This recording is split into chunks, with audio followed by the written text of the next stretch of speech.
Well, good evening, HTC batch number 3.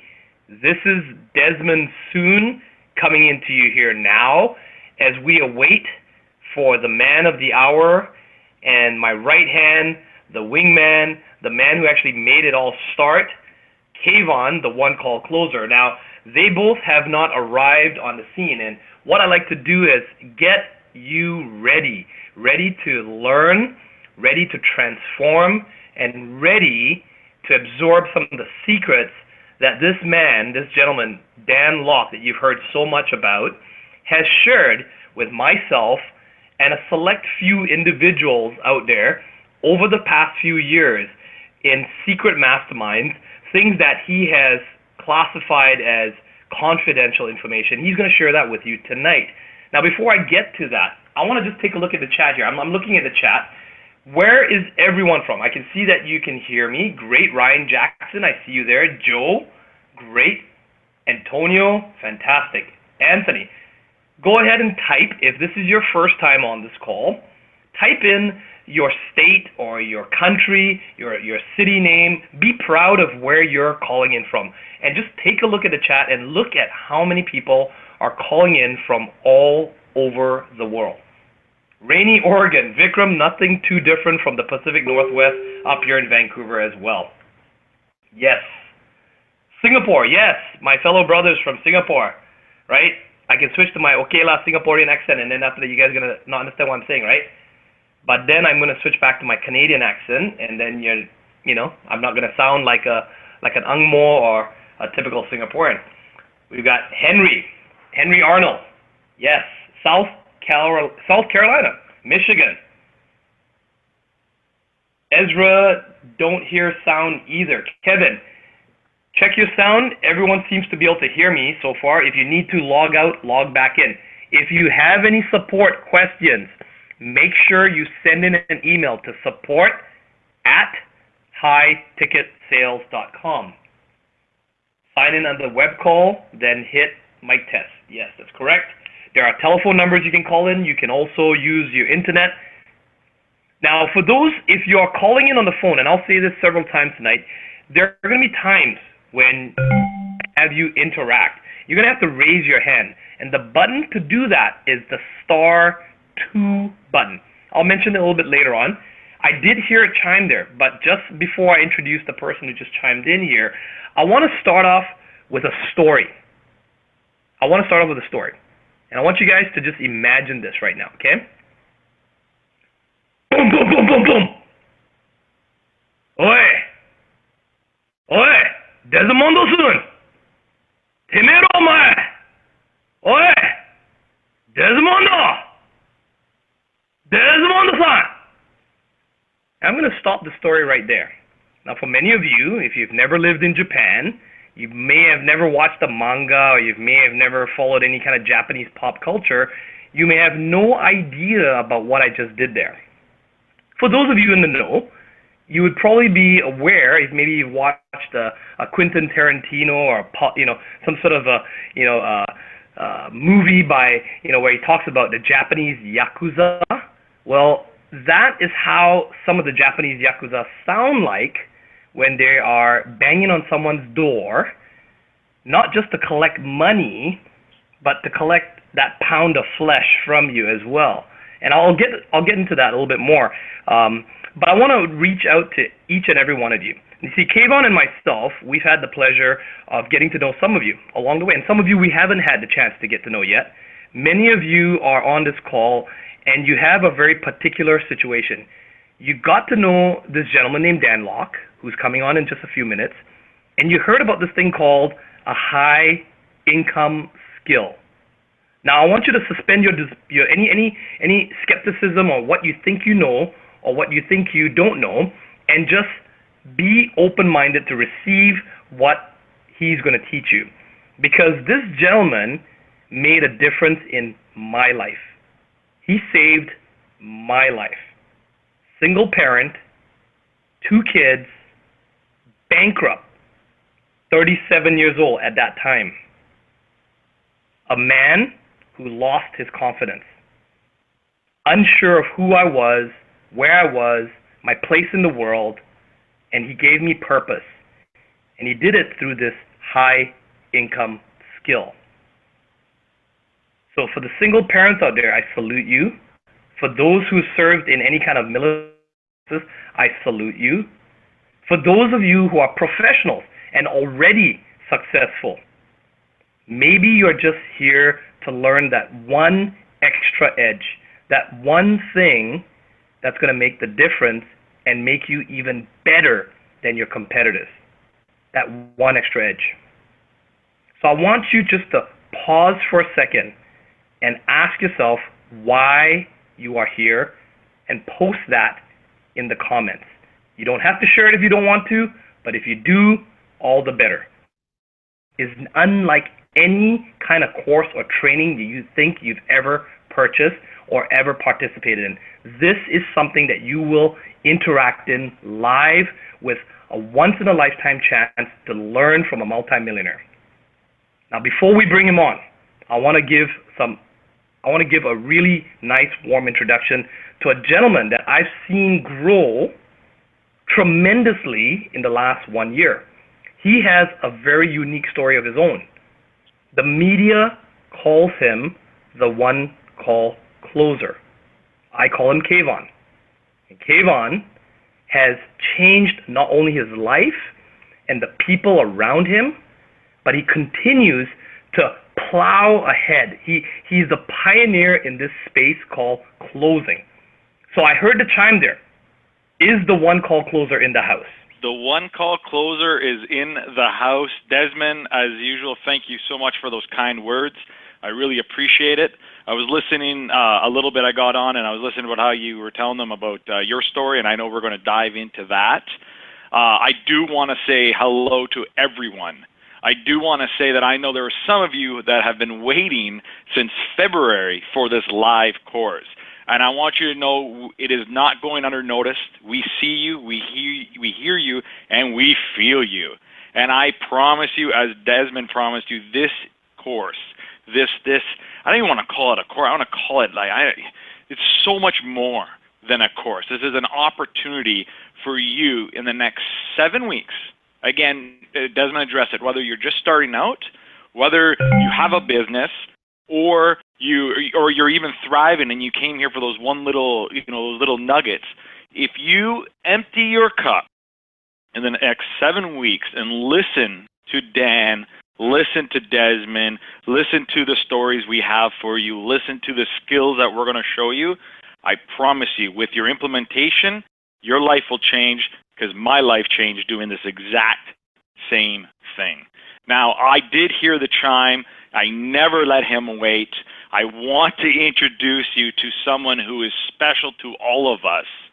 This is a man that's changed Desmond's life, that changed my life personally, that we will talk about, and has changed thousands of people's lives across the world. Without further ado, the one, the only, Mr. Dan Lok. Well, you made it. Out of the thousands and thousands and millions of people who follow me on social media, who study my work, you are one of the very, very few, probably 0.001% that made it to this class. So I want to congratulate you for being here. And for the HTC graduates, and you are taking this program the second or third time. I'm just looking at the chat here. So welcome back. Now, if you are, this is the second time or third time you're going through this, and I think you will get more out of it just because the first time, remember, right, the first 7 weeks wasn't that intense. It may be a little overwhelming, but I think the second time, third time, you can enjoy it a little bit more and just relax and and observe the information. And every single time I teach this, it's different because I teach it live. If this is the first time you learn from me, you see that I insist on teaching this program live, and I'll explain why in just a little bit later. So it's just like a good movie. The first time you watch it, it's great. Maybe a lot of special effects, a great story, great acting. The second and third time that you watch a good movie, you can learn, you can pick up the finer details that you didn't see from the first time you were watching it. Does that make sense? So HTC graduate, sit back, relax, enjoy the journey. And for the new students, for the new members that are joining us, and I want to welcome you. In the next 7 weeks is going to be a very, very special journey. Let me ask you a question. How many of you have been waiting for this for a few weeks now? Go ahead, put in the chat box. Wonderful. Over a month, Jenny said. For a few weeks. So I have Kayvon and Desmond joining me in this program. My kind of left hand and right hand, the co-instructors of this program. We are like a solid triangle. I'll bring of course my perspective and share with you what I know, but I think also hearing from them how their journey, their story, and how they've evolved, and how the skill of high ticket closing has transformed their lives. So maybe Kayvon, share your story first about maybe how we met and where were you before and where are you now. Yeah, so I still, every time you ask me to share it, I get emotional, and I can feel the hairs on my arms stand up, because I still remember being walking towards the bank, and I remember the amount of the 1,000 pounds of shame and anger and disappointment and embarrassment going to claim bankruptcy. And I remember when I was standing in that line and thinking about when I first started my entrepreneur journey, I look back on all the things that I failed at: the affiliate marketing, the coaching, the lifestyle coaching, the lifestyle laptop dream. I was trying to do speaking events. I was doing affiliate marketing. I was doing drop shipping, MLM. I mean, I've done everything. And at this point in line at the bank, I'm $120,000 in debt. I had sold my house. I'd sold my car. I left a very, very good career for my dream, for this opportunity, and it was going to be over within minutes. And when I was standing in that line, I remembered when I first started this journey, when I first made that commitment to really leap, I said, I will not give up under no circumstances, even if it's going to kill me. And I walked out of that bank that day, and I went home, and the first thing I did was look up Business Guru Mentor, Business Entrepreneur Mentor, and up comes this man in a red suit. Now, when I saw this red suit, I was scared, because a year before that, I was trying to also be a speaker. I try to be a speaker. I was sitting in an event at a TEDx conference, and out comes this guy I've never met, never heard of, in a red suit, and he walks across the stage. And I remember it was in the beginning of my entrepreneurial journey, and I was sitting in the crowd, and I remember seeing the red suit, and I knew this man was successful. But instead of admitting to his success, I try to run away from that idea. And I remember thinking, screw this guy. Who's this guy in the red suit? And as I look and I think about it now, that was just me being scared. It was me. Dan was a reflection of something I was not, of something I wanted to become. And that night, after I left the bank and I was online and I see the red suit again, I remember going, oh no, not this guy. But I also knew in that moment that the guy I met a year ago, which I didn't know then, was going to be the guy that will change my life. That red suit symbolized something that was bigger than me, and that is why I was in that crowd. And it only took a year of failure for me to meet him. And when I met Dan, I asked him. I remember, and Desmond will tell the story of how he got me into meeting Dan. But when I met Dan for the first time, I asked him straight out. I said, Dan, I'm $120,000 in debt. I've tried everything. If you can't help me, it is over. can you help me? And he simply just said, he put his hand, I'll never forget, he's put his hand on my hand, and he said, I can help you, but under one condition. So what's that? You have to stop listening to everybody. You listen to nobody except me. I said, no problem. That next day, I went back to my business. I fired or I let go of all the people I couldn't even really afford. I had about 8 employees at that time. I stopped doing everything, and I just listened. And Dan, within 2 weeks, showed me high ticket selling. I never even knew what the wealth triangle was. He just showed me a high income skill. And he never showed it to me in detail. I'll tell you this, and he never showed it to me the way he's about to show it to you in the next 7 weeks. He basically just said, Kayvon, there are people out there that need this skill, that need this service. I know you have this skill. Go do it. And I went and I did it. And when I failed, I'd say, Dan, now what? And he'd tweak a little bit here. Now what? Within 2 weeks, I was earning more money than I made in the last 2 years. Within 1 month, I earned more money than I ever made in a month in my career, and the story goes on there. And for everyone to really understand how this came, that is when Dan came to me and said, well, if I can show Kayvon this, imagine how much more impact we can have, how much more impact the world will have if I can show more people this skill. And I said, yes, Dan, let's go, let's do this. And then here we are today. I'm also curious, put in the chat box, how many of you have been watching my videos or listening to my podcast? You have followed my work, let's say, for more than a month now. I just want to do a quick survey. Okay, how many of you follow my work more than 6 months? And how many of you follow my work more than 1 year? 1 year and above. And it's very, very interesting what Kayvon was sharing, that we kind of met at TEDx. That's the first time he saw me, and it took almost a year for him to reach out to say, hey, Dan, can you help me? And I hear that story a lot. Sometimes people, they see my work, they see what I do. They might see it for a month, 2 months, 3 months, 5 months, a year, 2 years.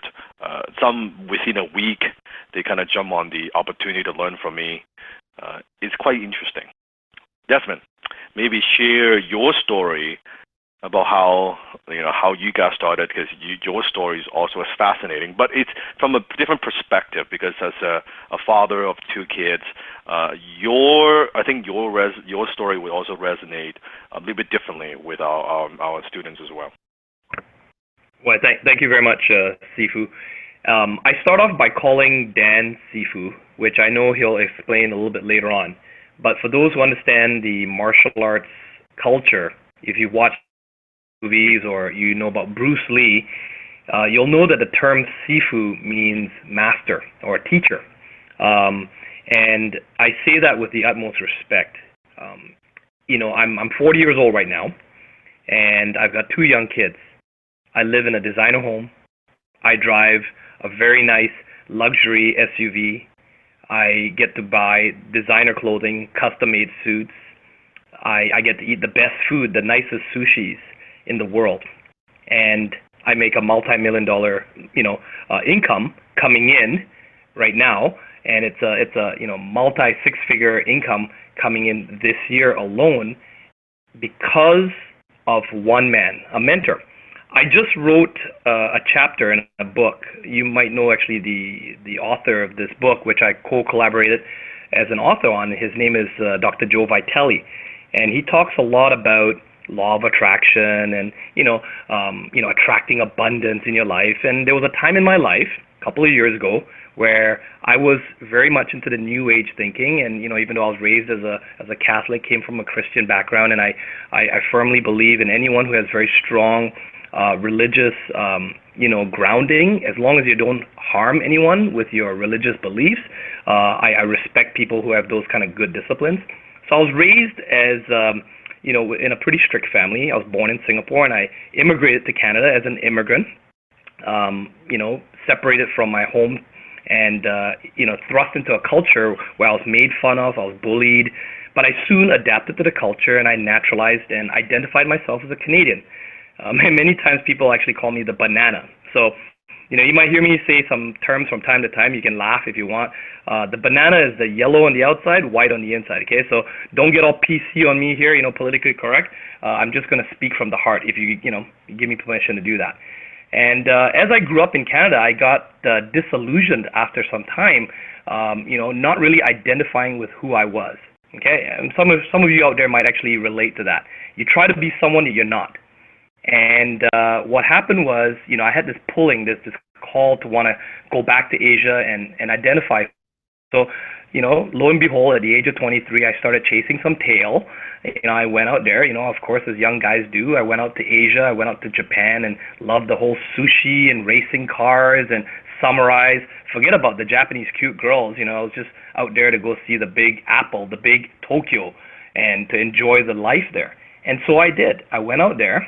And but just before that, I'd already been introduced to somewhat of a network marketing and this whole system, kind of the Amway. I'm just going to say it out, right? The Amway system, which I love. I love the company Amway, great company, right?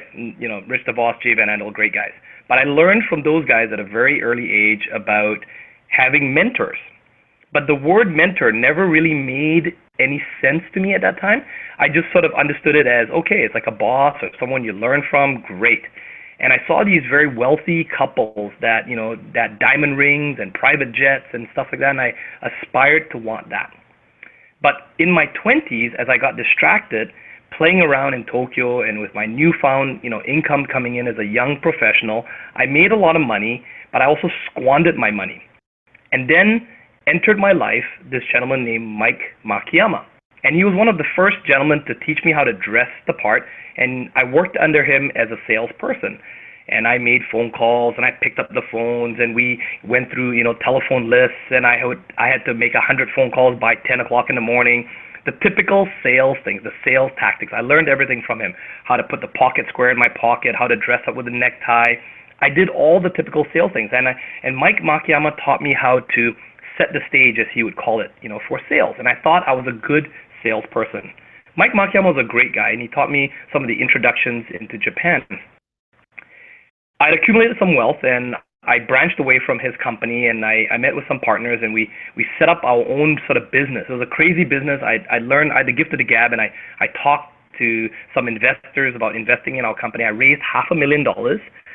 And another gentleman who had actually invested in me, this gentleman named Nagayama-san, this Japanese man, started to teach me the ways of Japanese culture because he could speak very good English. He was a vice president of a very large consulting firm. And again, here I was, I was fortunate enough to have someone show me the shortcuts, the ways to navigate the minefield. If anyone knows about the Japanese culture, it's an extremely closed culture. They're, almost downright, and if there are any Japanese people listening to this, please don't take an insult to it. I mean, they're very protective. They're very exclusive. You have to earn their trust before they accept you into their inner circle. And so this Nagayama-san taught me those things. He got me into geisha houses, like the really high-end stuff that the politicians and the rich people go to, stuff that normal citizens don't get into. And I got to see all that world. But once again, I did not really appreciate the lessons.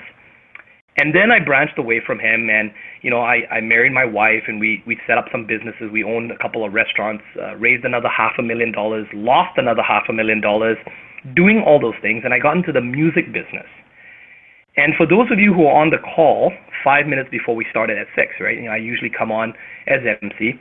You might have actually heard me use some Japanese, and I related to you a story of my door being banged on. Around 2013, what had happened was both my wife and I were such fanatical workaholics with 2 young babies, and I'd already worked at Goldman Sachs. I'd worked at these big giant consulting firms. I thought I was a hot shit. I'm in my early 30s, a young father, but cocky and arrogant as heck, and I thought I knew it all, and yet I was going bankrupt, and yet my wife was going bankrupt, and I could not do anything. I could not figure out how to save it. Our marriage was falling apart. The woman I loved was having the most bitter fights with me. And I thought I was just really lost, and I lost a lot of confidence. And so what did I do? Rather than try to submit my pride and learn from someone or stop, what I did was I decided to borrow more money after losing money, in a poor investment of several investors. And rather than taking the blame and the responsibility for myself, I tried to borrow money, and I borrowed money from the Japanese mafia. Yes, the Yakuza, the ones you see in, the Kill Bill kind of stuff. But I mean, that's Hollywood there, right? The real guys actually wear suits. They do have chopped off fingers, and they do make people disappear if you don't pay your debts. And that was the situation. One day when you meet me face to face, or we get on a telephone call, if you want to hear the more extended story, I'll go into more detail, but not tonight. And I can tell you, if you've ever been in a situation of utmost fear, like vomit type fear, where you cry as a man because you've got 2 young babies and a wife who does not love you, she's telling you, that you don't matter, that she's having to go to work because you're not bringing in the bread, and you're not saving the family, and you're causing the instability and insecurity in the family. That's the situation I was in 2013 October. And I reached out to another mentor, a multimillionaire living in Thailand. His name was Matthew. I got to know him through the Law of Attraction and through Secret and, Dr. Joe Vitale and people like that. But even Matthew told me, he said, Desmond, you got yourself into shit. You manifested this stuff. You're going to have to get yourself out of it. 12 years of your pride living in Japan, thinking you're hot shit, you're going to have to now stop everything, cut your losses, and move back to Vancouver. And so enter 2014, January 28th. I now have to take my 2 confused children away from their mom. We're being evicted from our brand new condominium with thousands and thousands of dollars of designer furniture all being chucked in the recycle bin, or the just given away for free because we had no time while we're being evicted. Suits being thrown in the garbage, 2 suitcases, and having to call my father to come and pick me up from Japan because I had no money to even pay for plane tickets. 37 years old, a loser. So I come back to Canada, Chinese New Year, and I take a job. I could not even afford a car. I had to take the dumb, dirty commuter bus, which I absolutely hate. I'm not putting on anyone who's a bus driver or public transport. Good for you guys, but fuck that shit. I like driving in my nice luxury car now, and hell no am I ever going to take the fucking public transit ever again.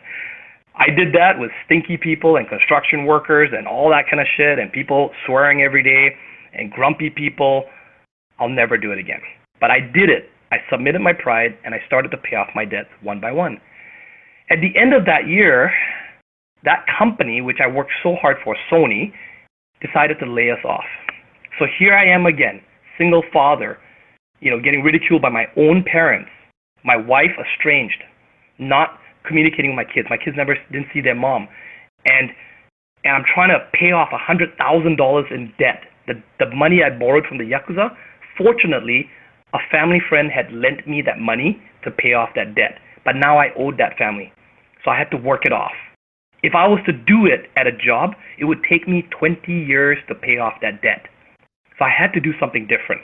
And so I started to get creative again. The entrepreneur in me was doing internet marketing, affiliate marketing. I was trying everything like Kayvon, doing all the different schemes and entering my email into every different thing you see out there to try to find some shortcut, some pill, some magic secret to kind of give me that extra money. It's almost like playing buying lottery tickets. And then I decided, maybe I'll start my own entrepreneurs group. And when I typed in Vancouver entrepreneur, I saw this guy, Dan Lok. I was like, who the hell is this Dan Lok guy? Dan Lok here, Dan Lok there, Dan Lok. I was like, oh, fuck, who's this Dan Lok guy? So I decided to go spy on him, right? How many of you would have done that? I decided to go spy on him. So I went down to check out who this Dan Lok was. And I'd been in a lot of meetup groups, okay? Who's been to many meetup groups? Post in the chat. Meetup groups, right? What do typical meetup groups look like? Some restaurant, some people throwing business cards around, right? The same old people. Well, no, Dan was different, you see. He held his meetup group at this place called the Vancouver Club. I'd worked in the hospitality. I worked in the hotels. I was a concierge in training. Like, this is where billionaires and millionaires congregate. This is a private members club. You can't even get in there without an invitation. And Dan Lok was doing a meetup there. I was like, who's this Dan Lok guy? So I walk in there, and immediately it changed my perception of who he was. When I heard him speak, I don't know what, I was like, who is this guy? He knows what he's talking about. There is something about him that I need to get around. So let me fast forward a bit here. I've already had the chance in my life to have had 3 or 4 potentially profound mentors, and I never took that chance. And here I was, seeing a guy who really knew his shit, and I was like, I'm not going to do what everyone is doing. Everyone's trying to hit him up, and they're trying to say, Dan, please be my mentor, please be my mentor, and I did not do that. I decided to wait for a bit and watch and learn and try to figure out what is it that Dan wants. I tried to think what would give value to this multimillionaire who has everything. It seemed like he had everything in the world. You know, he doesn't need anything from me. And I scheduled an interview with a television network using my charm and using my connections. And during that time, I had a little bit of one-on-one private time with him. And he invited me to have coffee and tea with him. And I'll never forget that moment. He looked me in the eye after getting to know me a bit through some rapport building. And he said, Desmond, I want you to work with me. I want you to, I will help you and I'll mentor you on one condition, like Kayvon's, right? You listen to me and you trust me. You'll hear Kayvon say the very similar thing. He asked me to trust him. And it was a turning point in my life. I was never going to make that same mistake again. I was never going to let another go by. And this mentor, this time round, this Dan Lok, made all the difference. The reason I am where I am today was because I submitted my pride. I put aside everything I thought I knew, and it didn't happen overnight, guys. Trust me. Sifu still kicks my ass till today, and it hurts when it gets kicked. Trust me, it's like getting punched by Bruce Lee. And I can tell you that if you can relate to my story, put everything aside, suspend any disbelief you have, and listen to what this man has to share with you. Because unlike every other guru or mentor out there in the world, he gives a shit. He actually cares about your success as he has cared for mine and my family. So, that's it, Dan. That's my story. If you want to hear more about that, we will have more times in this next 7 weeks where I'll share with you more tidbits and better parts to that. But I want to pass the mic back to Dan because there's so much he wants to share with you tonight, and it would be unfair of me to hold the mic this long. Des, thank you for sharing. The reason I'm asking both Kayvon and Desmond share their stories is maybe, I don't know where you're at in terms of your career or your situation. Maybe your situation is not as bad as they were, or maybe it's worse. But it doesn't matter that myself, I'm a living proof, and both of them, and also all the other HTC graduates, that they are living proof that it doesn't matter the roads you've been down. It doesn't matter the mistakes that you've made. It doesn't matter your background. It doesn't matter your race. It doesn't matter where you came from. That your past does not equal your future. Your past does not equal your future. Now I'm going to have Desmond go over a little bit of housekeeping rules. Then we'll jump right into the program. Awesome. Okay. So for those of you calling in with your phones, you see, I mentioned it earlier on, right? It's interactive. Those on your computers using the internet, it's an easy button. There's a little icon with that is called Raise Your Hand. We're going to be asking you questions, and from time to time, Dan is even going to ask you to, participate, maybe even come out for a role play or share what you've learned, some of your aha moments. The way to do that is to raise your hand. For those on your telephones, if you're driving, please do it safely. To do that, you hit *2. *2, we'll see that. We have moderators, we have admins. Myself, I'm actually watching the dashboard in the back there, and we will do our very best to give as many people an opportunity to speak and participate in the training. So that's number one. Number two, HTC graduates, well done. Congratulations from graduating in the previous batches. Now you are the seniors here. You guys have a new responsibility. It is up to you to lead and lead by example. You will know and identify those members because you will see them, how they put their names. For example, I have seen some of the members out there. Say, for example, we have Jennifer Sobel. Jennifer Sobel, right? And where she's from, and then she'll say HTC graduate right after her name. That's how you can identify. In fact, some of these graduates will become your best friends, Batch 3 members, because these are the people that are going to help you to navigate. Stop. Sorry, say again? Oh, good. Sorry. Okay, sorry about that. I just heard someone chime in there. All right. And for billing and technical questions, always email to support@high-ticket-sales. Now, class starts on Thursday at 6, and it goes till 8 p.m. Pacific Standard Time. And number 5, if you miss the class, we will be posting a replay a couple of days after the class ends. So if you don't get the replay after a couple of days, then send in an email to support@high-ticket-sales. But please do check your junk and spam folders to make sure that you have received the email there, because many times people will post in a question and only to find out it was actually in your junk folder, and all it takes is for you to whitelist our emails. That's it. And then our class usually starts on Thursday, unless I'm traveling somewhere, but usually Thursday every week, same time, same place. Although here I can see the HTC graduates, usually it's 6 to 8 p.m. I don't think we've ever had a class that is 2 hours long. Chances are we usually go 2 hours and 30 minutes, sometimes in some cases 3 hours, 3 hours and 30 minutes. We've gone as close as to 4 hours. The reason for that is this.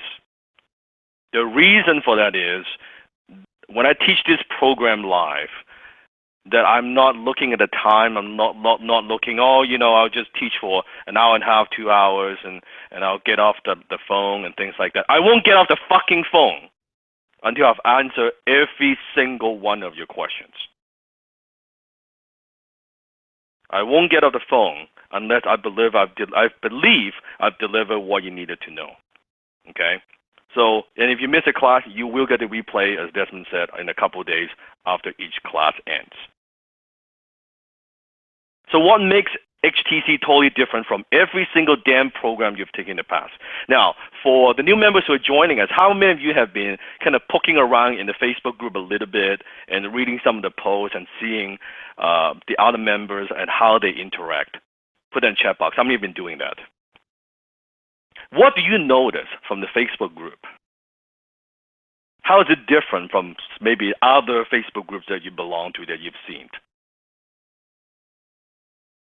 Family, positive, Aaron said, huge support, positivity, upbeat. What else do you see? Community support, very, very active. One unit, happy attitudes, engagement, discipline, community, no BS. And I'm very proud and I take pride in the fact that I think we've created a very, very special community. And that's why we refer to as the HTC family. And I think by the end of 7 weeks, you'll see why we call what we do our group HTC family. What I want to share with you is you are home. You are home. In some cases, you'll see that the HTC family members, they might understand you more than you do. They might understand you more than your family does. They know what you're going through. They're going through the same journey as you. They might have faced the same challenges as you. They have overcome those challenges. It's a very, very different environment. And what I've created is kind of like a greenhouse for you to nurture, for you to grow, for you to develop. Right? I've architected this place, a place that is safe, a place that you could be yourself. A place where you get the support and guidance that you need. HTC is not just about Dan Lok. HTC is about everyone. I cannot do what I do just by myself. I cannot do what I do without my team. I cannot do what I do without the support of the entire HTC family. Does that make sense? Put in the chat box. So number one, what makes HTC different? Number one is transformation, not just information. What the HTC program is about is not just about giving you a bunch of information and you watch some videos, you learn some stuff, and then that's it. How many of you ever bought other programs in the past? Put in the chat box. You've invested in other programs, maybe attended workshops, maybe an online program or membership site, whatever that is. And how many of you ever experienced this, that you invest in the program, and the program is good, and the information is good, and maybe even you like the instructor, the teacher, but somehow you don't implement what you learned, or you only implement a tiny fraction of what you've learned. In spite of best intention, in spite maybe the information is phenomenal, but you only use a small piece of it. How many have done that before? Lack of follow through. Been there, done that, yes. So HTC is about transformation, it's not about information. Because I think most programs, they teach you to do this, they teach you you should do that, and don't do this, and then don't do that. That's not the way that I teach. That's not the way that I teach. I'm here to change the way that you think. If I could change the way that you think, I can help but change the way that you do things. If I could change the way that you do things, I can help but help you produce a different result. The way that I teach, I don't just solve this problem. I go to the core. I go to the core of who you are, what's holding you back. And you might think when you join this program, oh, Dan is going to teach me how to close. I'm going to teach you how to close. Dan's going to teach me how to communicate. I'm going to teach you how to communicate. Dan's going to teach me how to persuade influence. I'm going to teach you how to influence and persuade. But much more than that, I'm going to change who you are. I'm going to turn you and transform you into a closer. Because until and unless you do that, you're always focusing on just the techniques and strategies. Until you make that internal shift, you will not be very, very effective. So by the end of that 7 weeks, you will never be the same. You'll never look at closing the same way again. You'll never look at business the same way again. You'll never look at sales the same way again. You'll never look at your life the same way again. And you'll never look at yourself the same way again. The experience, the best way that I could describe it, at least from the other HTC family members, what they told me in the past. How many of you have seen The Matrix? If you have not seen the movie, I believe it is on Netflix. You can watch it again. That's the best experience that I think it is closest to what we do. And this is Morpheus. It's one of the scenes from the movie The Matrix. And he said to Neo, this is your last chance. After this, there's no turning back. You take the blue pill, the story ends. You wake up in your bed and believe whatever you want to believe. You take the red pill, you stay in Wonderland, and I will show you how deep the hole goes. So let me ask you a question. You want to take the red pill, or you want to take the blue pill? Put in the chat box. Dan, as they're putting, I'm hoping the red pill in the chat box. I just want to say this right now at this moment is, in order for you guys, for everyone, to go to that level, to where that red pill is, you're going to have to be someone else. Dan is creating an opportunity here. He's creating a foundation, a space for you to change who you are And in order for that, you have to give yourself that permission to change who you are as an entrepreneur, as a friend, as a mother, as a father, as whatever that is you're being today. And you have to be able to let yourself go so that Dan can show you what that red pill really is, and then give it to you in a way that you are ready to accept it and you're ready to enjoy it. And all I'm offering is the truth. Nothing more. All I'm offering the truth. Nothing more. Although it's interesting that I'll be teaching you a lot, but that's not quite what I do. My focus is actually not to teach you. My focus is to help you discover within yourself. In fact, write this down. Write the word discover. Throughout this program, I'll be asking you to take notes and write things down and say things out loud so that it's a very interactive experience. So write this down. Write the word discover.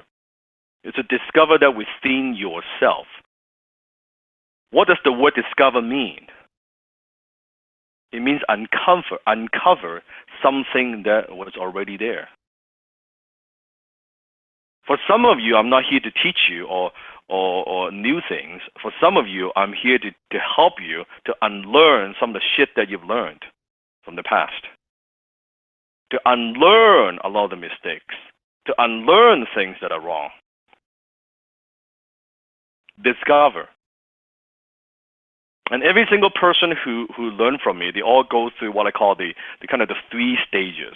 Now, if you remember the movie, The Matrix, how Neo in the beginning, he was this programmer, and he just felt that there's something is off. That something wasn't quite right about what's living in. He wasn't sure what is going on. And as he's discovered more and more about himself, and people were telling him, oh, you're the one. Remember that scene? Oh, you're the one, and Neo said, what's the one? I'm not the one. Trust me, I'm not the one. Until at the very end of that scene, that Neo suddenly got it. Suddenly he saw things from a whole different way, in a whole different perspective. And every single student who learns from me goes through 3 stages. The first stage is not getting it. I call that not getting it. They think they got it, but not getting it. What I'm sharing with them, they don't get it, they don't understand it, they just not getting it. Second stage is getting it. They're kind of a little bit more aware, they have a little bit of understanding, they understand that a little bit more, getting it. And the third stage is got it. That they actually got it, not intellectually, but emotionally and intellectual, not just intellectual, but emotionally. They actually got it, what I'm actually trying to teach them. Can I just tell you? Yeah, you can tell. Dan is Dan got it. He has it. He knows he has it so well. He knows when I want to say something without even me having to say anything. And that's the power of what you can become when you hang out with Dan, and when you become someone even half as great as Dan is. But what I wanted to say is that third level is it's not just you got it, it's you become it. You don't ask questions like, am I learning? Did I get it? No, those questions, those are when you think you have it, but you don't have it. When you finally, when it clicks, and I'll tell you, for some of you, it's going to click maybe by week 6, maybe by week 7. Some of you, it might click maybe post that. But if you stick to it and you open yourself up to it, it's going to click. And that's when you're going to get to that level, I got it. And when you get it, you will become it. And when you become it, that's when it becomes powerful. Mm-hmm. That is when you can start filling your bank up and being able to close anybody and anyone anywhere. And that's exactly it in the movie, one of the scenes when Neo suddenly looks at the world as a bunch of green coats. He thought, that's how the world works. That's the reality. Not the illusion, not this fake world that he was in. The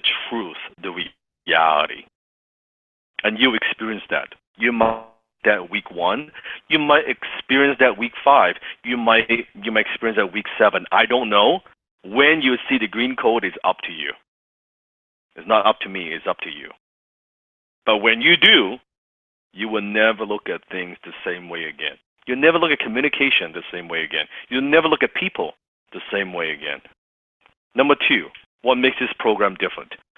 Implementation, not just theory. Everything that I do, everything that I teach you is what I do. Is what Kayvon does, is what Desmond does. This is what I sleep, breathe, eat every single day. High ticket sales. This is what I do. This is not a learning program. This is not a bunch of videos where you log in and you watch and you watch passively. We don't do that shit. This is a live mentorship from me, Kayvon, and Desmond. I'm teaching you live. That's why I insist on teaching this live, because I don't believe I can impact you the same way, I can coach you the same way if I were just to give you a bunch of videos. Oh, hey, watch some of this shit. I don't believe in that. I believe skill is transfer like this. Like I am in front of you. I am here with you. Right? I'm teaching you like this. That's why you never, ever just do that kind of bullshit. When I teach it live. And each class runs about 2 hours, 2.5 hours every week. Chances are it's probably going to be like 3 hours. I was like, Dan, I don't think we've ever gone 2 or even 2.5 hours. Yes. So this is how we roll. Just to give you a little bit of heads up. Number 3, you will get direct and no BS immediate feedback from me, Kayvon, and Desmond. When going to week 3, week 4, when we are doing role play, when we are doing a lot of different things, that we can unmute you. You have questions, you get direct feedback. Now, sometimes it may not be the feedback that you want to hear. Sometimes in life, isn't it true that the feedback we need the most may not be the feedback that we want to hear? So I'm here to tell you what you need to hear, not what you want to hear. Are you with me?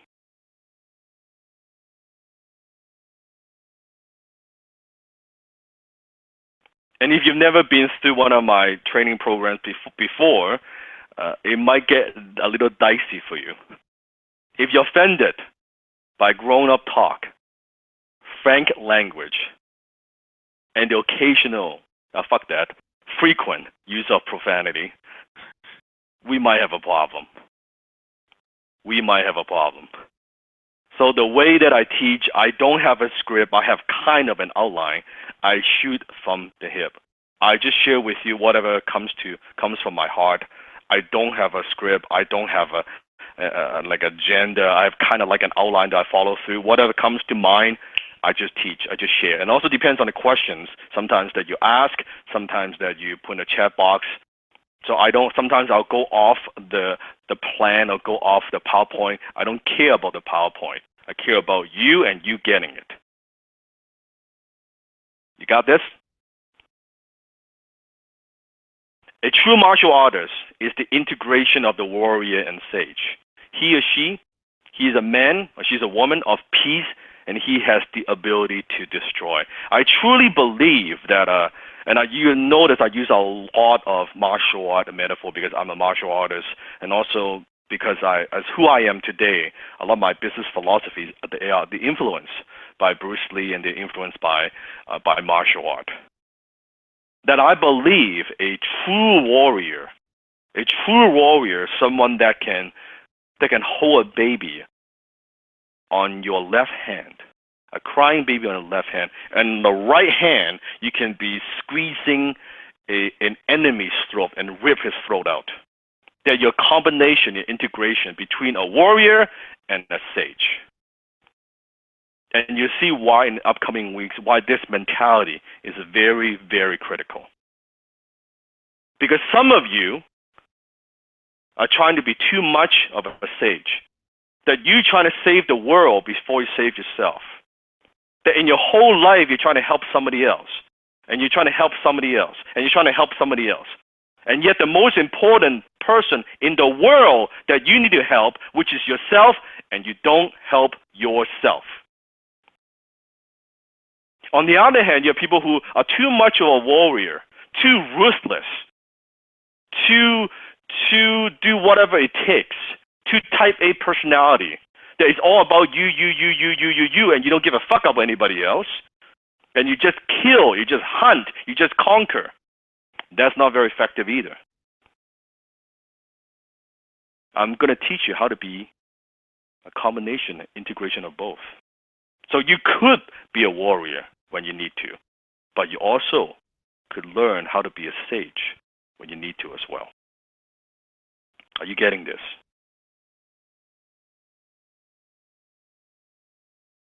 Here's a quote from Bruce Lee.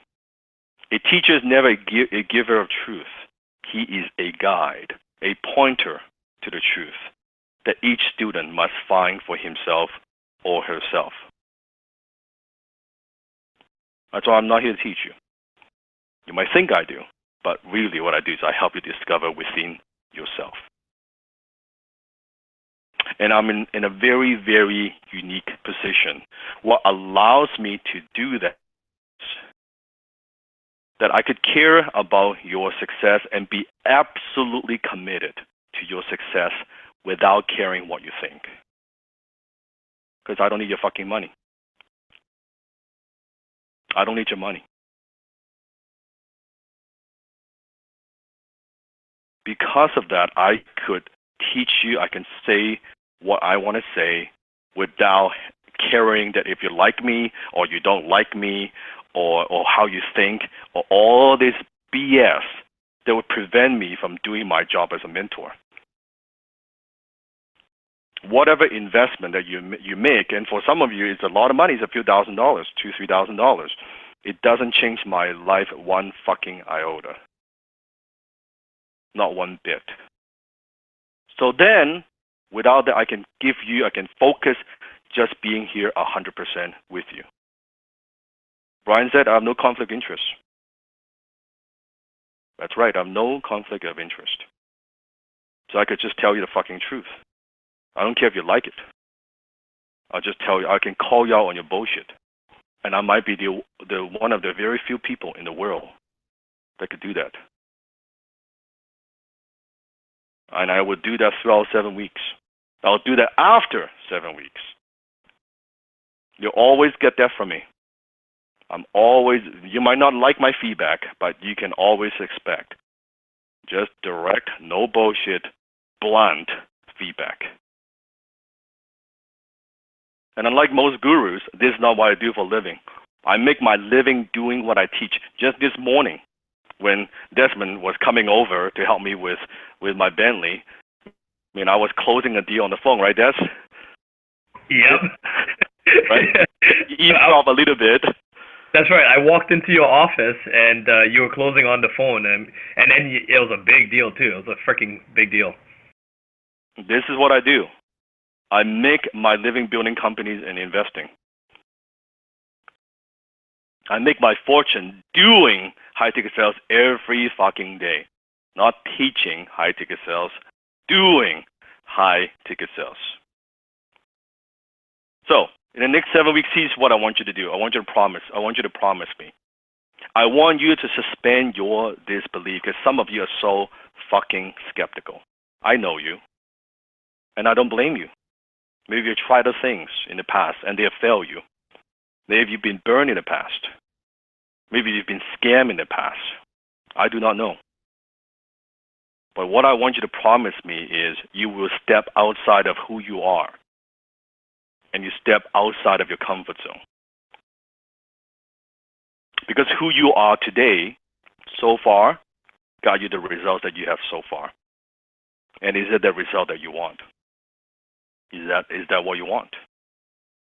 So in the next 7 weeks, just be coachable. Same thing I said to Desmond. Same thing I said to Kayvon. If you're going to be here, be here. You want to learn from me, learn from me. If you are you go all in, I go all in. And that's why our class runs over time. Can you promise me you would do that? Can we make that agreement? Put in a chat box. that you give you 100%. Nothing but 100%.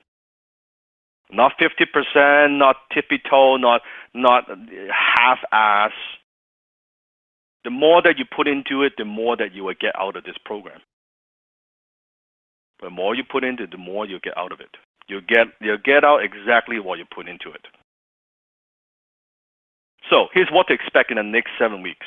For the week 1 and week 2, what I'm going to give you is the why. I'm going to teach the mindset of high-ticket sales. I'm going to lay a very strong foundation, what you need to succeed. And then for week number 3 and 4, I'm going to give you the strategies, the what to do, what to say. I'm going to give you the what, week 3 and week 4. And week 5, 6, and 7, then I'm going to teach you the how, the script, and exactly how to say it. Out of all 7 weeks, I could tell you. Actually, let me ask you this question. Which 1, 2, and 3, which one you think is the most important? That has the most important contributing factor to your success? Take a guess. 1 and 2. My question is why? Why 1 and 2?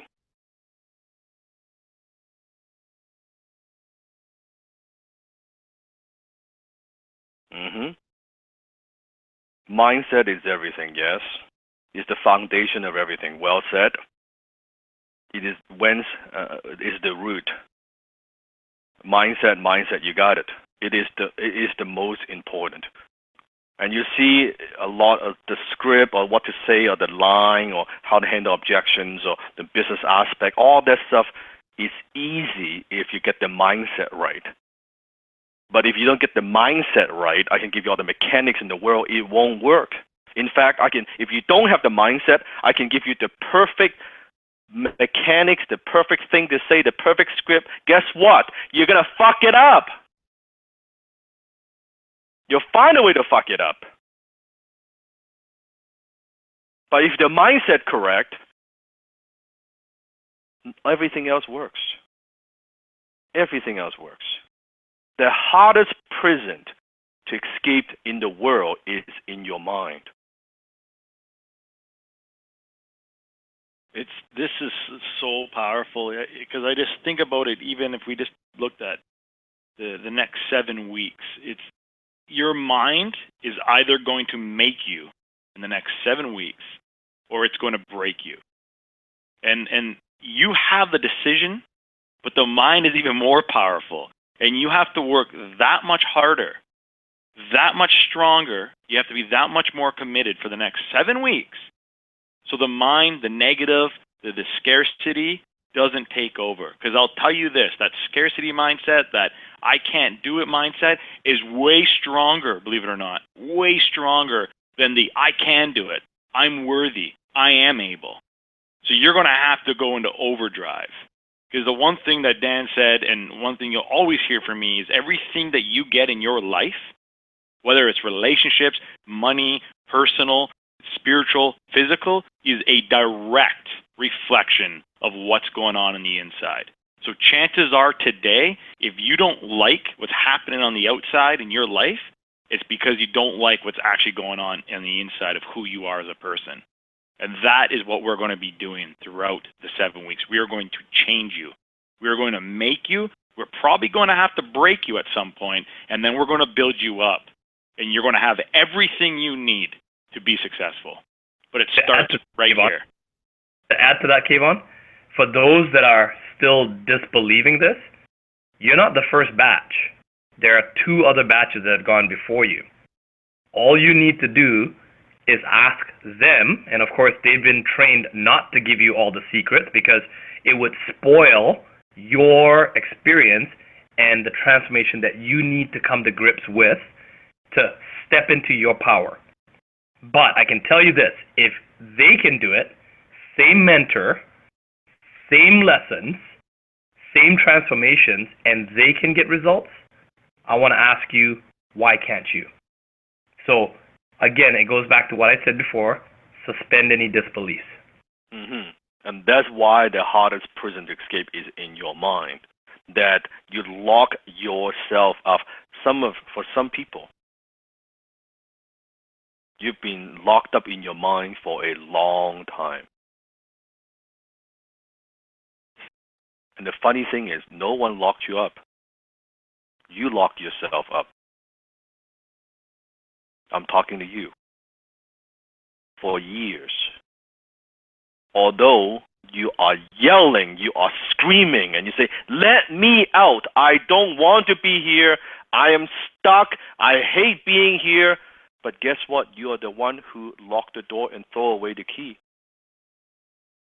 Because you're the only person that can lock yourself up. And here I am, as a Sifu, I showed up, and I say, here's the key, take it. No, I don't want it. Here's the key, take it. No, I don't want it. Just take the fucking key, take the key. Okay, I'll take the key. Now what, Dan? Here is the hole. Put your key into it. This, here, yes, here, do it. Like here, yeah, and then what? Turn the fucking key. Okay, all right, I'll turn the key. Now then what? Open the goddamn door. Okay, I'll open the door, and then what do I do? Walk the hell out and escape. You mean like using my right foot or left foot? Just who cares? Walk the hell out and escape. Oh, okay. That's the problem. And some of you are operating this way. I know. So, the right mindset, here's the formula, write this down. The right mindset plus the right skill set plus the right action equals guarantee success. I'll say that again. The right mindset, which I'm going to give you, plus the right skill set, which now I'm just going to train you. We're also going to role play. I'm going to give you example. You're going to actually role play with all the HTC family members, plus taking the right action. Watching the class is not going to make you good. Watching the class, taking what you learn and practice and role play and put in action, that's what's going to make you good. So repeat after me. The right mindset plus the right skill set plus the right action, say it with me, equals guarantee success. And throughout the 7 weeks, let me promise you, you are going to be confused. I guarantee you, you're going to be confused. And also guarantee you're going to be overwhelmed. You will be overwhelmed. Confusion is very, very normal, and getting overwhelmed is very, very normal. I want you to celebrate it. It is very, very normal. Why is it normal? Because it means you're learning something new. It means you're growing. It's new information coming in. You're developing new habits, good habits. So confusion is normal. So don't freak out. Don't panic. Say, oh my God, this is too much, or I'm not getting this, or I'm overwhelmed. I'm stressed out. It's very, very normal. It's very normal. So promise me. Put in the chat box. When this happens, celebrate it. When you get confused, what do? You celebrate it. When you get overwhelmed, what do you do? You celebrate it. Don't shy away from it. Don't avoid it. It's a good thing. Okay, Yvonne? I was going to say, and get comfortable with it. Get comfortable with being overwhelmed and being confused. Get comfortable being uncomfortable, basically. And it's no different when you are working out, when you are developing new muscles, right? Let's say I want to develop a stronger bicep, right? I will lift weight. If I don't lift the weight, I just move my arms. I'm not going to grow my muscles that much. I got to lift some kind of weight, and then I'm not used to. I'm holding a dumbbell for 10, 15, 20, 25 pounds, and I'm curling. I'm working that muscle. At first, what happens when you try to build that muscle? What's going to happen? It's going to hurt, right? It's going to get sore, right? And next day it's like, oh my God, it just hurts. I can't move my arm. Oh my goodness. Oh, and a few days later, oh shit, I gotta do this shit again. Okay, all right, I gotta do a curl again. And then as eventually first, maybe you can only do 15 pounds or 10 pounds. And then later on, you can do 20 pounds, right? You gotta do 25 pounds. And when you recover, like Aaron said, right, you gotta stretch. When you stretch, when you recover and you get a little bit stronger, and you do it again, you get a little bit stronger, right? And it burns like, oh fuck, man, this is painful. And then after a while, oh, you know what? I am strong. I'm able to lift more weight. So in order to grow anything, when you learn anything new, in order to grow, you're gonna experience what? What's the word? Tell me, what's the word? Come on, pain. You're gonna experience pain. Without pain, there's no growth. Repeat after me. Without pain, there is no growth. Without pain, there is no growth. So you feel overwhelmed, you feel confused, or you lose confidence when you role play. Guess what? I promise you, the first time you role play, you're gonna suck. You're gonna be like, oh my God, I suck. I can't say this correctly. I'm too nervous. I don't know how to do this. I don't remember the line. Oh shit, I asked the wrong questions. Oh man, I talked too fast. And you're going to be like, oh God damn it. This is so hard. This is so painful. And when you experience that, what do? You just feel shitty about yourself? Or what do? You celebrate it. You embrace it. You celebrate the pain. And you get back to it. And you know what? One more. Let me just do one more. One more curl. One more role play. One more phone call. One more. And then it hurts. Fuck, I suck. You do one more. Damn, I suck. One more. And eventually, after you do enough of that, suddenly one day, it may be hey, you know what? You're going to suck less. Eventually, you're going to suck so little, then you actually become good. And then one day you wake up and say, I'm actually pretty fucking good with this thing. I'm pretty strong. Everyone wants to eat, but few are willing to hunt. Everyone wants to be successful. No one wants to do what it takes to be successful. I get this. This Dan has to be one of the most powerful things.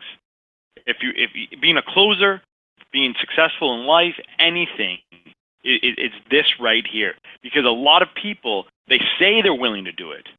They say, oh, I'm going to do it. They invest a little bit of their time, a little bit of their energy, a little bit of their money, and then things start getting a little uncomfortable. Things start getting in their way, and then they quit. But they said, oh, but I'm willing. No, you're not willing until you're literally ready to cut yourself. You're not willing until you're ready to go $150,000 in debt for your dream.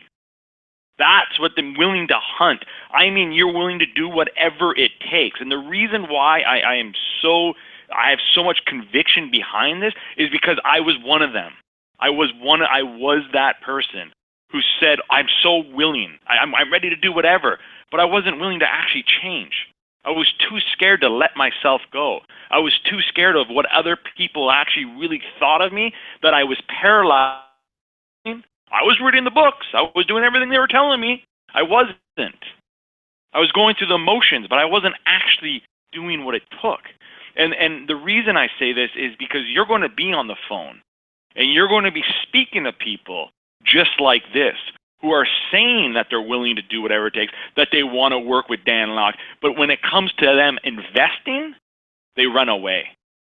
And you need to know how to deal with this. And the only way to deal with this is to be someone who becomes the one who's willing to hunt for their business, for their incomes, for their families, for their futures.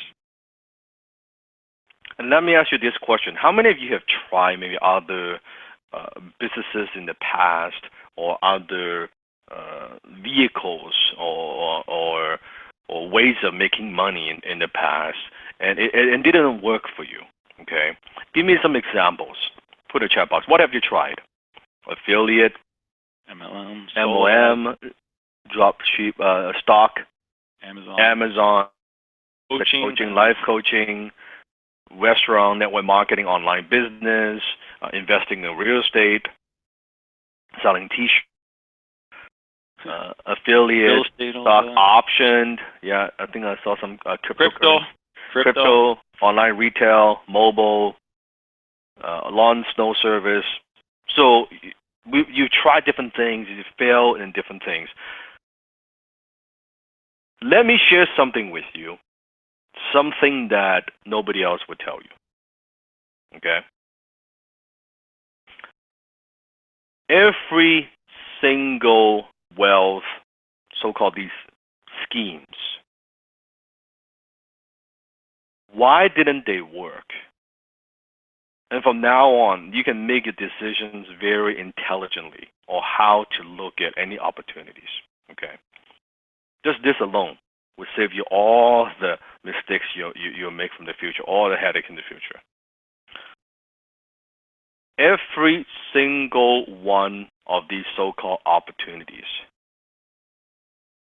they all have one thing in common. All these things, all these wealth schemes, including all these scams, they have one thing in common. It is they take you out of the equation. They take you out of the equation. What does that mean? It means, just do this, follow this formula, or it's Amazon, or it's this amazing company that's groundbreaking, or it's this stock, or it's this piece of real estate, or whatever, that they take you out of that wealthy equation. And that's why they fucking fail. You must be part of the equation. You absolutely must be part of the equation in order for it to succeed. They fail because you thought you could get away easy. You thought it's a shortcut. You got greedy, or you were just whatever. It's like, oh man, I just do a little bit of the money would fall on my fucking lap. You were out of the equation, and that's why you fucking failed. You must be part of the equation. My business works because I fucking make it work. My real estate works because I fucking make it work. My investment works because I make it work. Has nothing to do with that. I'm always part of the equation. I take the credit for the success. I also take the blame for failure. Everything that I teach you, it is about you. It's about developing who you are, honing those skills, gaining that knowledge, not some third party, not some vehicle, not some opportunity, investment. You make it work. When you are good, you can make anything work. People say to me now, hey Dan, man, you're so successful. Everything that you touch turns into gold. You should have met me when I was young, when everything I touch turns into shit. When every single thing I invest in, every single business I was involved with, all of them failed. Why? Because I suck. I was no good.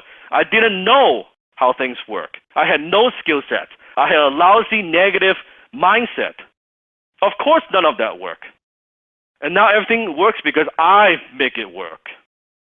You got to make it work. Nothing will work until you fix this, what's between your head. So from now on, you don't need to look. It's not about some opportunity. It's not about whatever investment. It's nothing to do with that. When you get this piece and you take the responsibility, you know what? It's going to work as I fucking make it work. It's not Dan makes it work. It's not me. I'm simply showing you the truth. I'm showing you a path. Nothing more. Nothing more. I want to emphasize that everything I'm going to share with you, I want to keep it confidential and exclusive for your eyes only, not to be shared or taught to outsiders. Now, Kayvon or Desmond, you can also talk a little bit about this. We take this very, very seriously. We take this. I'll let Desmond clean this up because this is really where we call him Sergeant Desmond. But the reality is this: is Dan. I've been saying this. You're right now in the hands of a multi-million-dollar business tycoon. He's going to be opening the doors for you and showing you one of the number one skills to make as much money as you want in every aspect of your life. The skills that he's going to be teaching you, you can't read them in the book. You want to know why? Because Dan has actually developed them himself, and he's done this with trial and error. And it's actually it's like the holy book almost. We take it very serious because the skills we're going to teach you can actually ruin someone's life. It could ruin your life. It can ruin someone else's life. So you have to understand what it is we're doing, how we're doing it, and it all starts from the beginning. So by giving the information out, you're actually going to do a disservice to somebody, and you're going to do a disservice to yourself because you're going to be actually shooting yourself in the leg, really, in your own foot. Why would you give this information out to your competition? It just doesn't make sense. Absolutely. There's a very famous quote out there that says, with great power comes great responsibility. I'm always very flattered when the family calls me Sergeant. I do have a bit of a military background. Call it the discipline.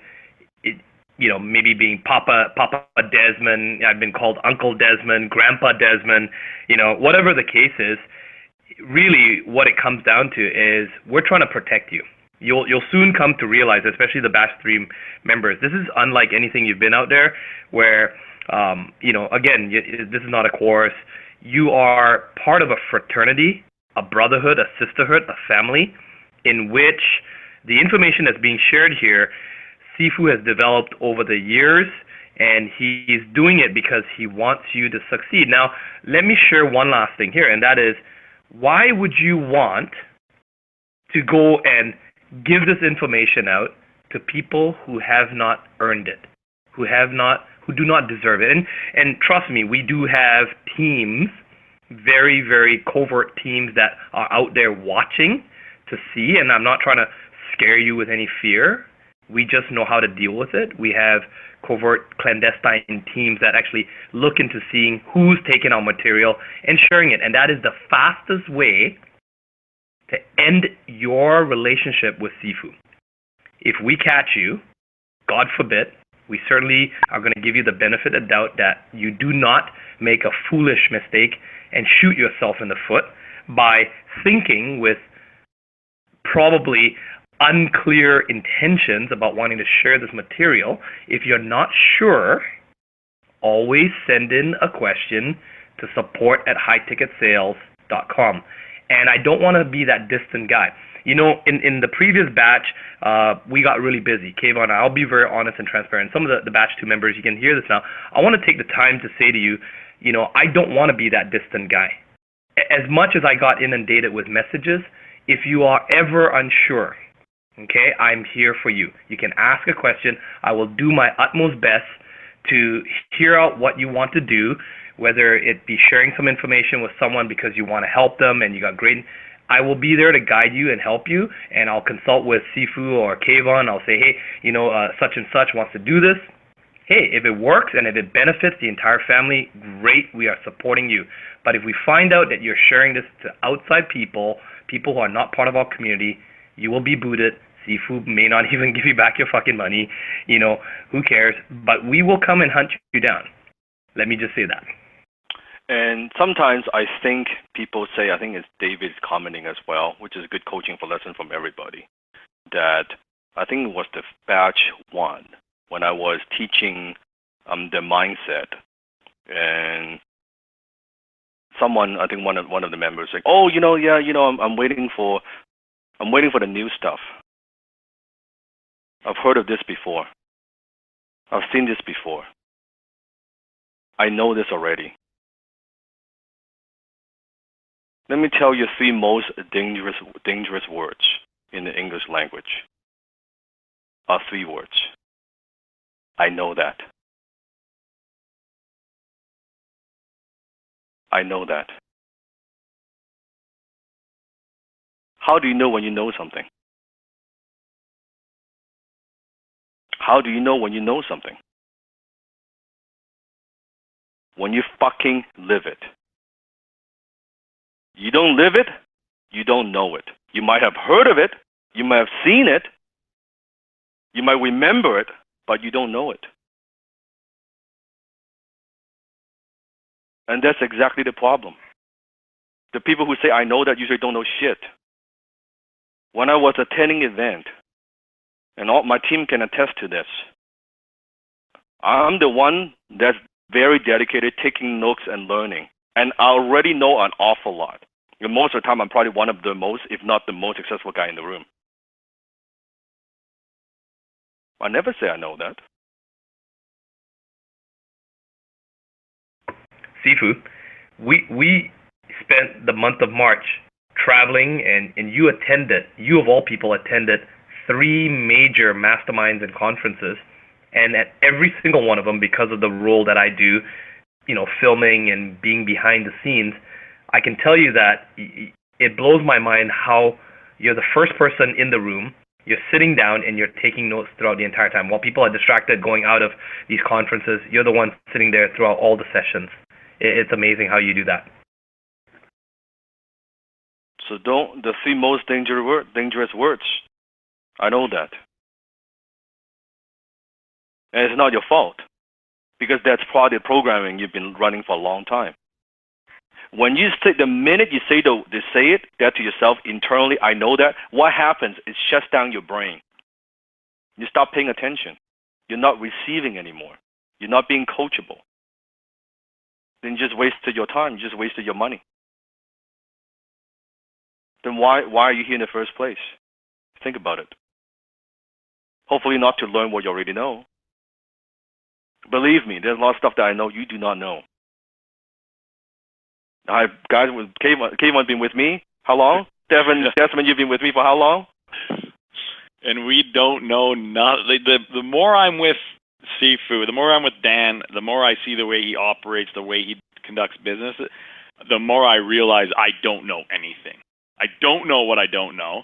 So that's saying that's just really not even having the awareness that things exist. I see that with Dan because he shows me something new every day. And then when I think I know it, I see it in a different light. Then I realize I don't know it. And then that's what's powerful. And I think that's what helped me. A lot of people say, so a lot of people have been asking me lately, Kayvon, I want to be like you. I want to be just like you. I want to be the OCC. I say, stop saying you want to be like me and go do what I did. Don't ask me what I do. Ask me what I did to get where I am. And what I did was exactly what we've just told you. I shut up. I listened. I didn't ask questions. I just listened. Okay, what's next? What's next, Dan? Go do that. And when he said to go do that, the difference between me being successful and someone else, literally, I just did it. Dan said, go make calls. Okay, I made calls. I didn't say, okay, I'll make a call tomorrow. I'm gonna clean my house first, and then I'm gonna go get a tan, and I'm gonna go work out, then I'm gonna read a book because I really gotta read a book on mindset before I pick up the phone. And then you know what? It's actually later in the day. I'm gonna really start my day tomorrow the right way. I'm gonna wake up. I'm gonna eat healthy. No, I fucking just did it. And in fact, I mean, Dan just even offered me something in the last week to be more closer with him and to be able to go more into his brain because I just get shit done. Now, do I get the shit done right all the time? No, but I get it done. And that's what the difference between being the one call closer and saying, oh, this program failed or, oh, I suck, is literally the distance of you getting shit done and how quick you can get it done. And Desmond also has been with me now. We are talking, guys, with me. We communicate on a daily basis, right? Yeah, 3 years. Learning from me on a daily basis, right? Yeah, 3 years. The fastest and quickest analogy, anyone who's ever watched the Captain America movie, the Marvel Captain America movie, where, they're running around at Capitol Hill there, and, all you see is Captain America, it says, on your left, and then he goes around, on your left, and that sums up how I feel whenever I'm with Sifu. No matter how, just when you think you caught up, just when you think you figured it out, just when you think he is the master implementer, and also to Kayvon, I want to give him some props there. Kayvon he's amazing at implementing, the speed at which. So there's a lesson to be learned if this has never occurred to you, there's a key message here. It's about implementation. What makes Sifu successful, what makes Kayvon successful, what's helped turn my life around is implementation. So then you just have to ask yourself, out of everything that we're doing tonight, the notes you're taking, everything, the recordings you get, being here, what percentage of this are you going to implement? And so don't let your mind, again, it's the mental prison of, oh yeah, that doesn't work, I've heard that before. Instead ask, how can I make that work? How does that apply to me? How can I take the right action? In fact, repeat after me. 3 questions. How can I make that work? How does it apply to me? And how do I take direct action? So throughout the 7 weeks, you should be asking yourself mentally these 3 questions all the time. How can I make it work? How does it apply to me? How can I take direct action?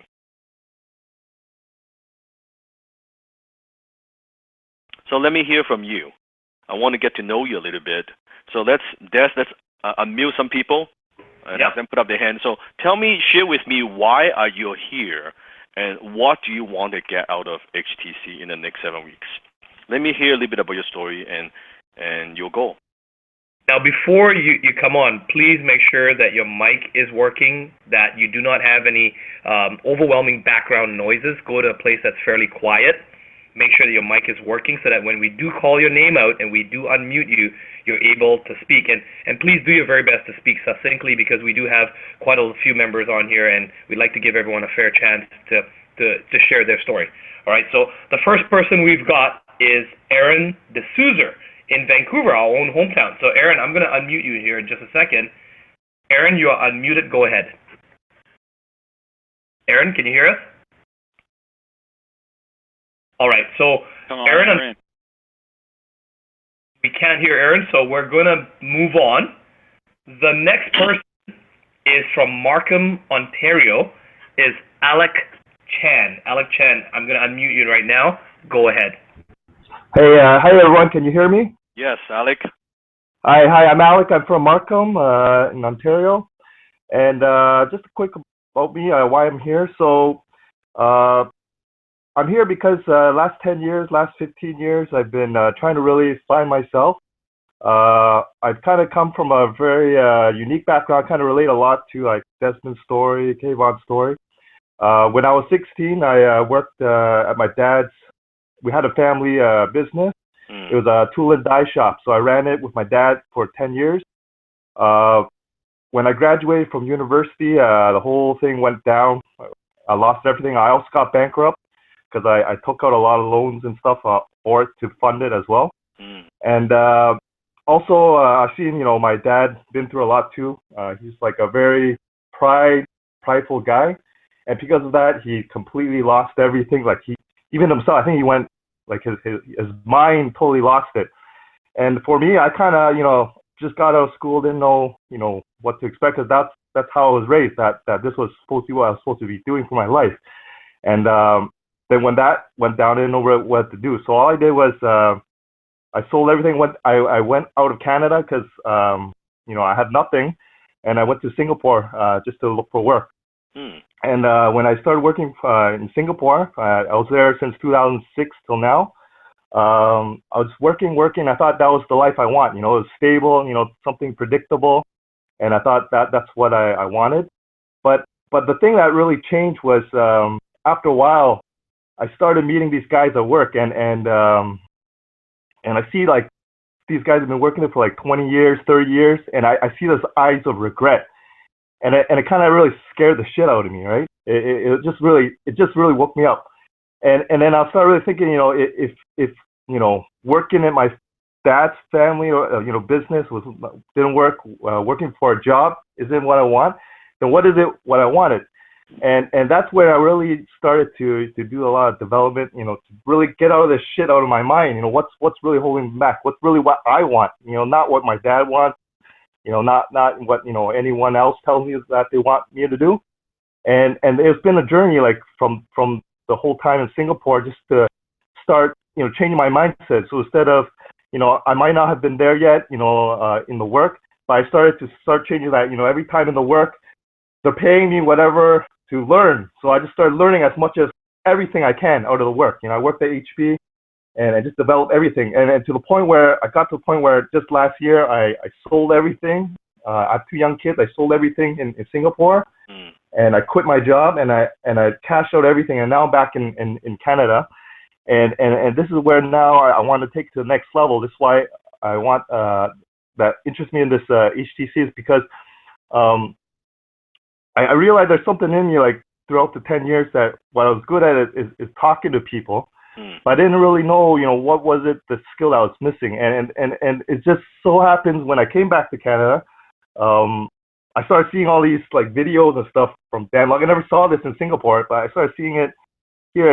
And that thing about the wealth triangle, that is what really started me to get interested in this HTC, because of that high income skill. What is that high income skill? And this is what I really want to develop. And I want to take this to the next level because I don't want to be, from the last 15 years to be what my dad is like, who's right now, even now, is not even the same. He's totally lost. And I don't want that. And I don't want my kids to see that, because I want them to have a better example moving forward, right? So this is kind of why I'm here and what I want to get out of this. Very, very. Before you go, I want to give you a very, just a quick coaching, okay? Yeah. Stop using the word interested, because interest doesn't produce results. Okay. Okay. Start changing the word to committed. If you say I'm interested in HTC, I'm kind of interested in learning skill, I'm interested in this, it doesn't do anything. So I want to change the vocabulary from now on to I'm committed to learning the skill. I'm committing to doing this. I'm committing to quitting my job, right? I'm committing to live my life on my own terms. There's power in the words that you use, and you got to start changing that word today. I always is like buying the gym membership. Committed is going 5 days a week. Interested is actually saying I purchased the FU Money book. Committed is reading it 5 times and using it. Does that make sense, Alec? Yes. Good. Yes. Well done, Alex. Well done. And, all right. And before that, I want to quickly just address a couple of things, because Alec's story just, I think a lot of people can relate. How many of you are here because you have seen the way, maybe from your parents, that the way that they operate? Maybe they have a business, they've worked hard their whole lives, or they have a job, or they got laid off. And you look at them, and someone that you love, the people that you look up to, your parents, your mom and dad, and you look at that, it's like, you know what, I love your mom and dad, but I don't want that life. That's not what I wanted. I don't want to walk the path that you've walked on. I want to try a different path. I love you, but that might have worked for you in the past, but it doesn't work today. Or in fact, that didn't even work that well in the past, quite frankly. And I said, it's not the way I want to live my life. How many are here because you saw that and you say, there's got to be a better way? I fully agree with that, Sifu. Kayvon's got a whole story about the parents, and even my own father, 69 years old, engineer. I watched him be at the top of his game when I was a child, and he was in his late 20s and early 30s. It's not that I'm trying to be arrogant and put down what our parents did for us. They freaking spilled blood for us to get us to where we are. But I certainly do not want to repeat what my mom and dad have done and the way they've thought that they've built wealth or security, because it's certainly they've been lied to and they've been cheated. And and it's our responsibility as the next generation to look after our parents. And I think, what's the number one thing that kills people's dream? Do you know what's the number one thing that destroys people's dream? Fear, doubt, indecision? No. Scarcity? No. Inaction? No. Comfort? No. It's one word.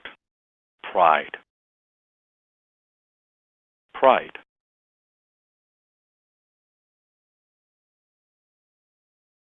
Think about Alex's father. Maybe deep down he knew it didn't work. This is not working. This is not how my life wants to be. But like Alex said, it's his pride. I always ask people, do you want to be right or do you want to be rich? Pick one. Pride. Pride is what keeps people from making the right decision. Pride. That's the number one dream killer. I see it all the time. Even people come learn from me. Pride. And that's what stops them from taking action. Second thing I also want to address, the job whole thing is an illusion. You know it's an illusion. That doesn't exist. But the problem is the illusion of job security. It kills people. Like Alec mentioned, 10 years? Is that correct? 10 years. That's a long fucking time to be stuck in a job. It pays the bills. It pays the bills. Maybe you are in a situation where, the younger new members, where you just graduate, maybe before you graduate. In fact, let me ask you, how many of you are still in school, or maybe you're about to graduate from school? Just put it in, because I know we have a lot of young people joining our group. Good. And you can learn a little bit more from people who are a little bit older, who are in HTC, and you see people, they graduate, go get a job. Before you know it, get married, have a couple kids, get a mortgage. Before you know it, you're 35, you're 45, you're 55. And you look back and you say, fuck, how does time fly by so fast? How did I even get here? And this is it. This is my life. I'm stuck. I spend 20, 30, 40, 50 years of my life paying bills. That's my life.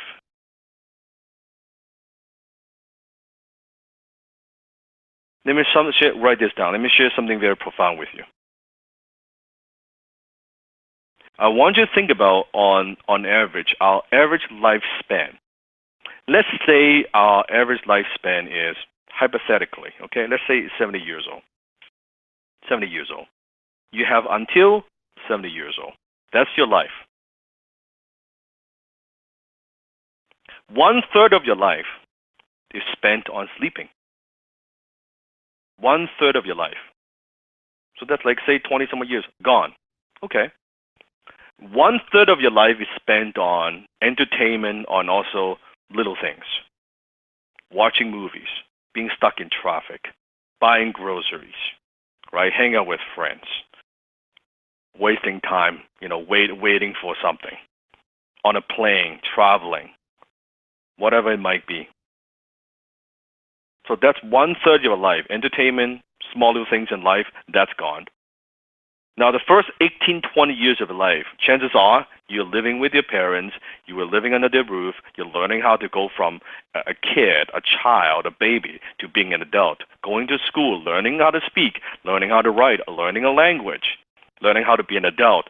That's 18, 20 years that you're not actually calling the shots. Chances are you cannot make your own decisions. That's 18, 20 years of your life. So if you think 1/3 sleeping, 1/3 entertainment, first 18, 20 years of your life, you're not in control, you cannot make decisions, all these things.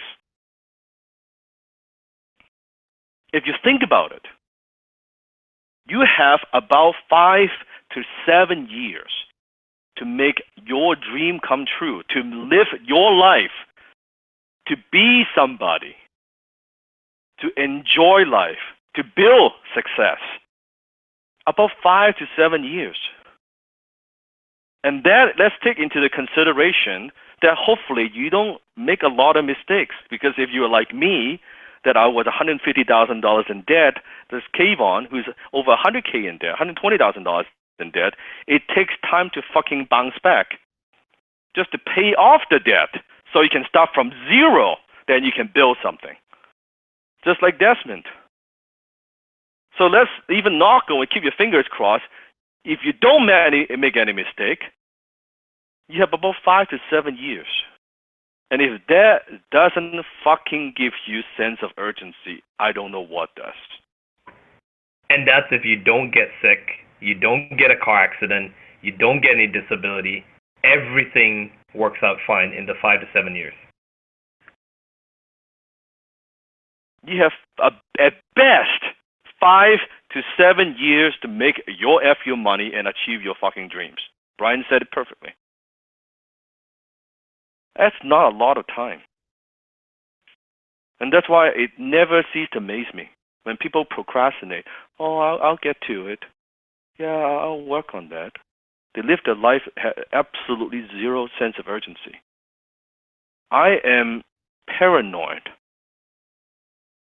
about how much time I have. I'm always have this sense of urgency. I don't have a lot of time. I do not have a lot of time.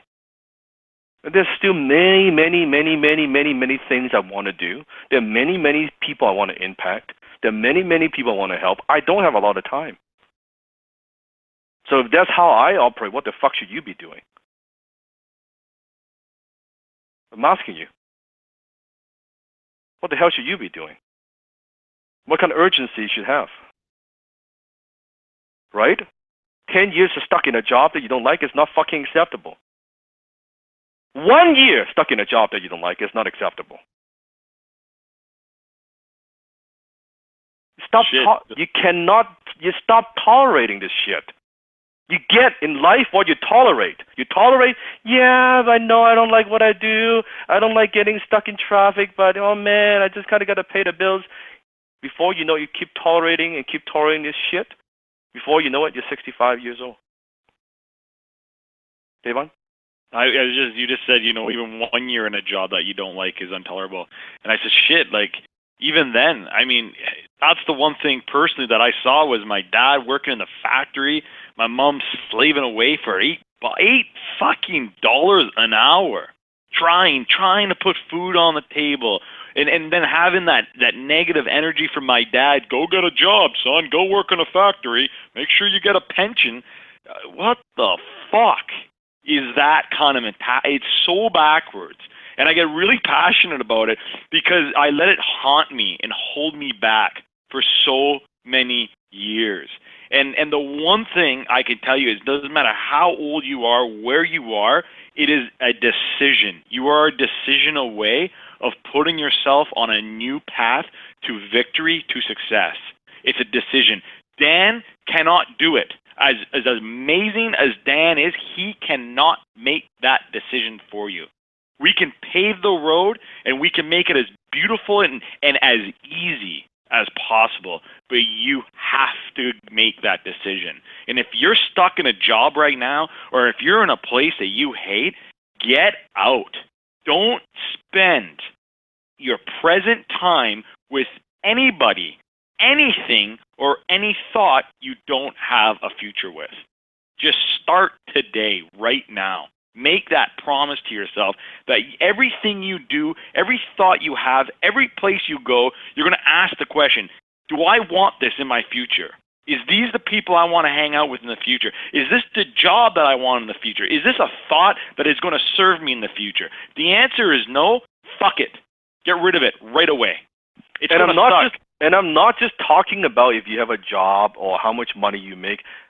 Let me tell you, I know a lot of successful people who also have a lot of shit that they have to tolerate. I'm talking about people making millions and millions and millions of dollars. Right? I talk to them, I can see, well, there's a lot of shit. Like, every time I talk to them, they could be complaining about, oh my God, my employees or this or that, and there's or they have a vendor relationship with some big company or this and that. They are not that fucking happy. That there are a lot of shit that they have to tolerate. And every time they talk to me, say, Dan, how do you do it? How do you do this? how do you, and how do you live a life of F your money? I mean, we know you make a lot of money, but man, it's not just how much money you make. It's just the way you make your money is so different. That you don't have things. I can see that you're in control and your freedom. You can go wherever you want. That you don't need to kiss anyone's ass, and you just live life. And you don't have things in your life that you have to tolerate. You don't have people in your life that you have to tolerate. I see people that in your life you have to tolerate. They are not in your life for long. How do you do it? How do you do it? And I'm grateful, very grateful. I'm at a stage of my life. Really, I don't have things in life or people in my life that I have to tolerate. If I have to tolerate, they're not in my life. Believe me. Believe him. Believe me. Believe him. Right? He doesn't tolerate shit. I mean shit at all. Like one of our clients could be worth billions of dollars and can help us make ourselves billions of dollars. If they are hard to work with, if they just bring us pain and misery, Dan will cut them. Dan choose. You know, it's funny, Dan, because I just had this epiphany in my head. Just as listening to you, is you basically choose every single moment of every aspect of your life of what you want it to be. Yep. You choose it.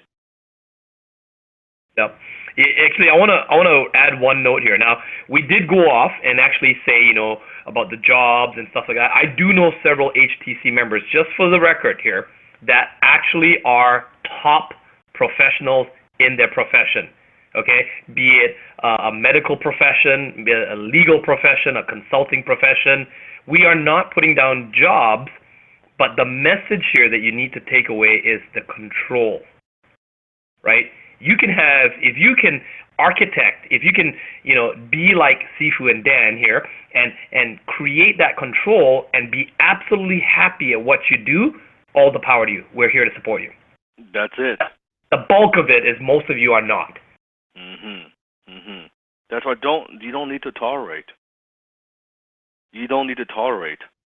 Truly, like I know, I'm a living proof that you can live your life the way, just like the title of my book, F Your Money. Live your life on your own terms. Live the life you damn well want, and you live the way you damn well please. It is. Make as much money you damn well want, and live your life as you damn well please, because you only got one life. One. And life is short. If you ever had family members passed away, just like when my dad passed away, right? My mother-in-law recently passed away because of cancer. Life is short. It's very, very short. And chances are sometimes when you realize it is short, it's too late. It's too late. That's why don't make that mistake. Live the life that you want. Take some fucking risk. Step out of your comfort zone. It's fine. You're not going to die. Doing what you love, taking that risk, developing that new skill, creating that job, starting a new business, whatever it might be, you're not going to die. Trust me. In debt, not going to kill you. Didn't kill me. Didn't kill Kayvon. Didn't kill Desmond. I'm standing in front of you, all three guys. We could do this. Let's do one more. All right. So I promised Dylan Kruger that he'd be the next one here. So Dylan Kruger from South Africa, you are now. Wow, Dylan, thanks for waiting.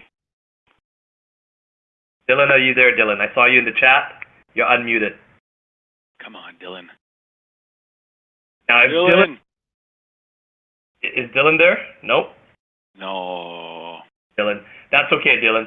So I want to bring out a female because our HTC family is very powerful with the female closers. And that is where the new competition is at. The female closers are the ones that represent really well right now. So I'm going to bring out from Attica, Attica, it's Lewin. If I did not butcher your name there, it's please correct me if I'm wrong, but you are now unmuted. It's Llewellyn Brooke from Attica. Go ahead. Ooh, 2 for 2. want to get some female representation here. All right, so Liulin, I'm going to have to mute you again. And we're going to move on here. The next person we're going to bring out here is Elona Powell from Amsterdam. Elona Powell, you're unmuted. Go ahead. Hello. Okay, third time's a charm. Hi.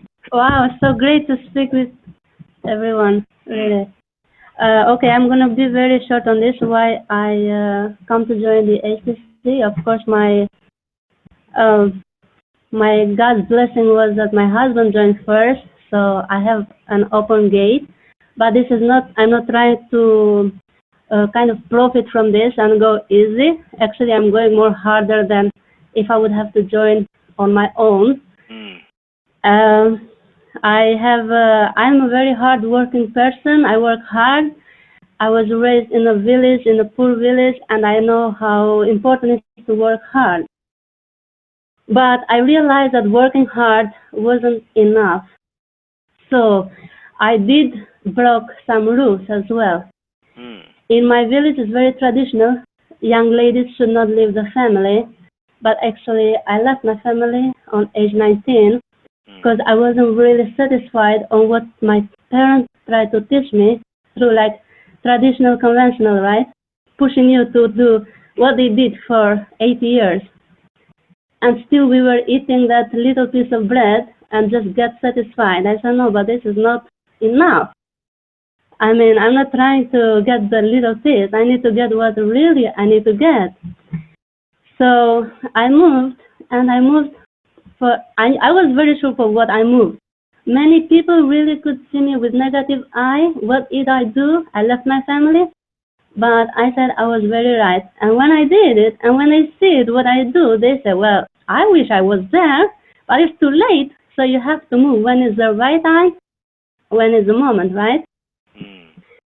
So, yeah, I can say that this is one reason why I want to join the HTC. I'm already an empty cup. I never worked with business. I was a dedicated, somehow like a volunteer person, missionary. I really loved it. But now I have to move to my financial aspect, and that's a good thing. So after, I can say, like, this is what I really want to do. I never went to university, actually, for learning how to make money. I didn't have that chance because I was busy as well with some other things. Yes. So this is why I so much appreciate HTC. It's my university. It's my one and only one chance. I can really put everything of my pieces into the right place. So, yeah, I can say I have three fathers in my life. One is my physical father who gave me my life, and second is my spiritual father who told me about life, purpose of life, which is kind of missionary aspect, right? And my third father is Dan, who teach me about money and the material aspect, right? We cannot only live in the spirit aspect. No, it's enough. So now I have to move on my physical aspect and really like I can be able to substantially help people whom I wanted to help for a long time. I actually have a very big pain in my life. Just because I couldn't have enough money, I could not really be with people I wanted, especially my old father who just passed away. I have that big pain, but of course I cannot bring him back, right? So now I have to learn and get everything so I can help people whom I'm living right now. Yeah. And we are very happy to have you. And thank you for sharing. Thank you for sharing. And also, how many of you can put in the chat box, how many can relate to the story? Beautiful. And also, I want to address something, it's a good lesson as well, that spirituality and materialistic things, they could coexist. Just because you make a lot of money doesn't mean you cannot be spiritual. I'm actually way more spiritual just because I'm in a red suit and I drive a Bentley. People think, oh yeah, you must not be spiritual. You're all about materialistic. No, let me tell you something. You can be spiritual and you can be very, very rich. Spiritual doesn't equal poverty. Spiritual doesn't mean you sit up in the mountain and you meditate and you're broke and you can't have enough money to eat. That does not make you spiritual. Spiritual is a way of life. People think when people learn about me and they actually learn what I do, and they always say, well, you have a very spiritual philosophy about the way you run business, about the way I live my life, my morning ritual. Yeah, but I'm not like spiritual like people. Oh yeah, I'll just to just struggle and not be able to make money. I shouldn't make money. I should always be broke, and that's just the way it is. And well, because if I'm rich, then I must not be spiritual. So I just struggle. Fuck that shit. Dan, can I speak on this, Dan? Yeah. And by the way, just because I use profanity, it doesn't mean I'm not spiritual. Don't project your value on me. Just like, don't project your value on me. People say, oh, you use profanity, you use swearing words. You must not be spiritual. Says who? Who came with that rule? Who came up with that?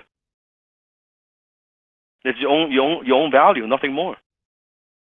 Desmond? Yeah. Okay. So speaking about spirituality, for those out there, I'm gonna connect with you on a higher level and a higher dimension here. Sifu is, let's just put it this way, almost like a download, like an alien.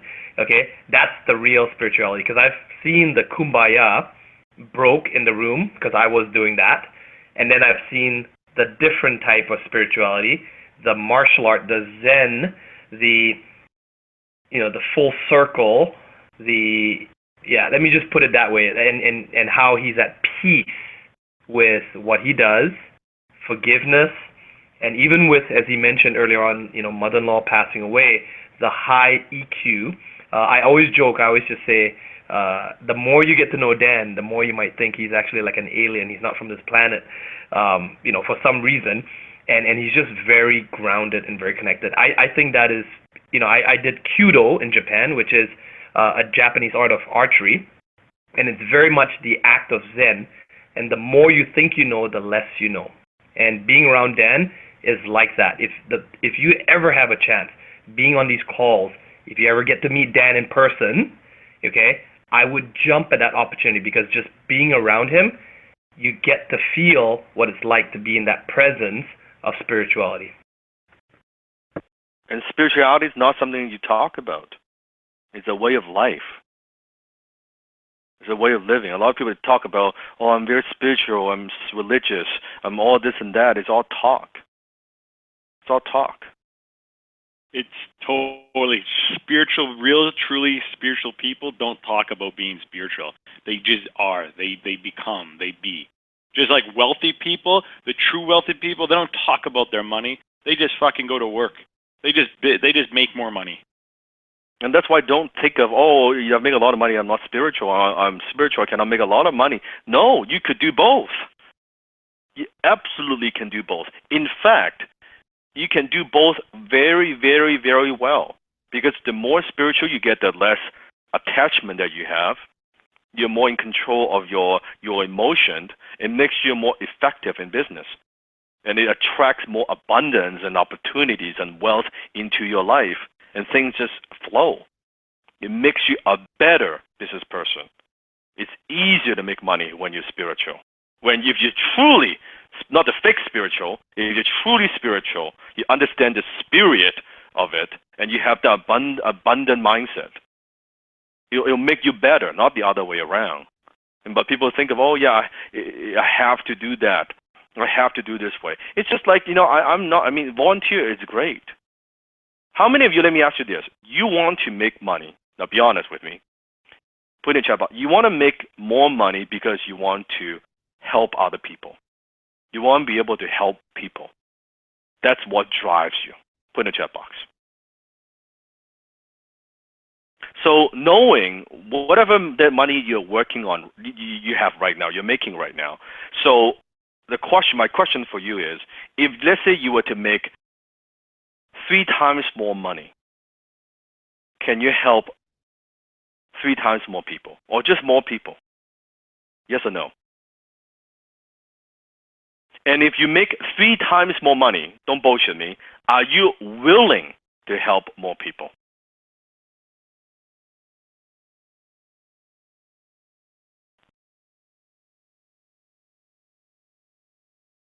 Now, then imagine this. What if you make 10 times more money than what you're making now? I want you to picture that in your mind. How many more people can you help?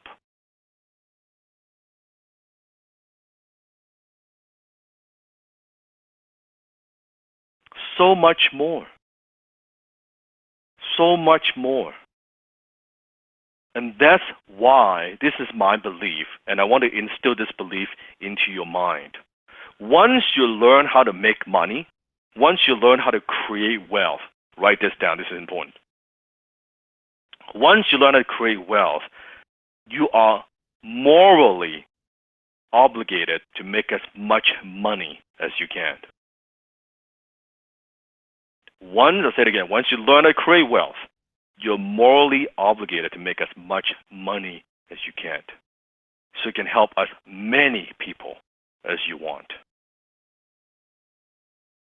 Because you cannot give coming from a place of scarcity. How can you give? How can you help a lot of people when you can't pay the fucking bills? When you don't have a roof over your head? When you worry about how you're going to make the next mortgage or rent payment? When you're worried about taking care of your kids? Even you want to help, you can't even pay attention. You can't focus. You got to go to work, got to pay the bills, got to earn the money, got to get the paycheck. So how many people can you help? When you have more money, it buys you time. And money, what it does, it's money if you are smart. You can utilize money to extend the good that you do beyond your physical presence. I'll say that again, so that you get this. What money does, it allows you to do, is to extend the goods that you do beyond your physical presence. Are you getting this?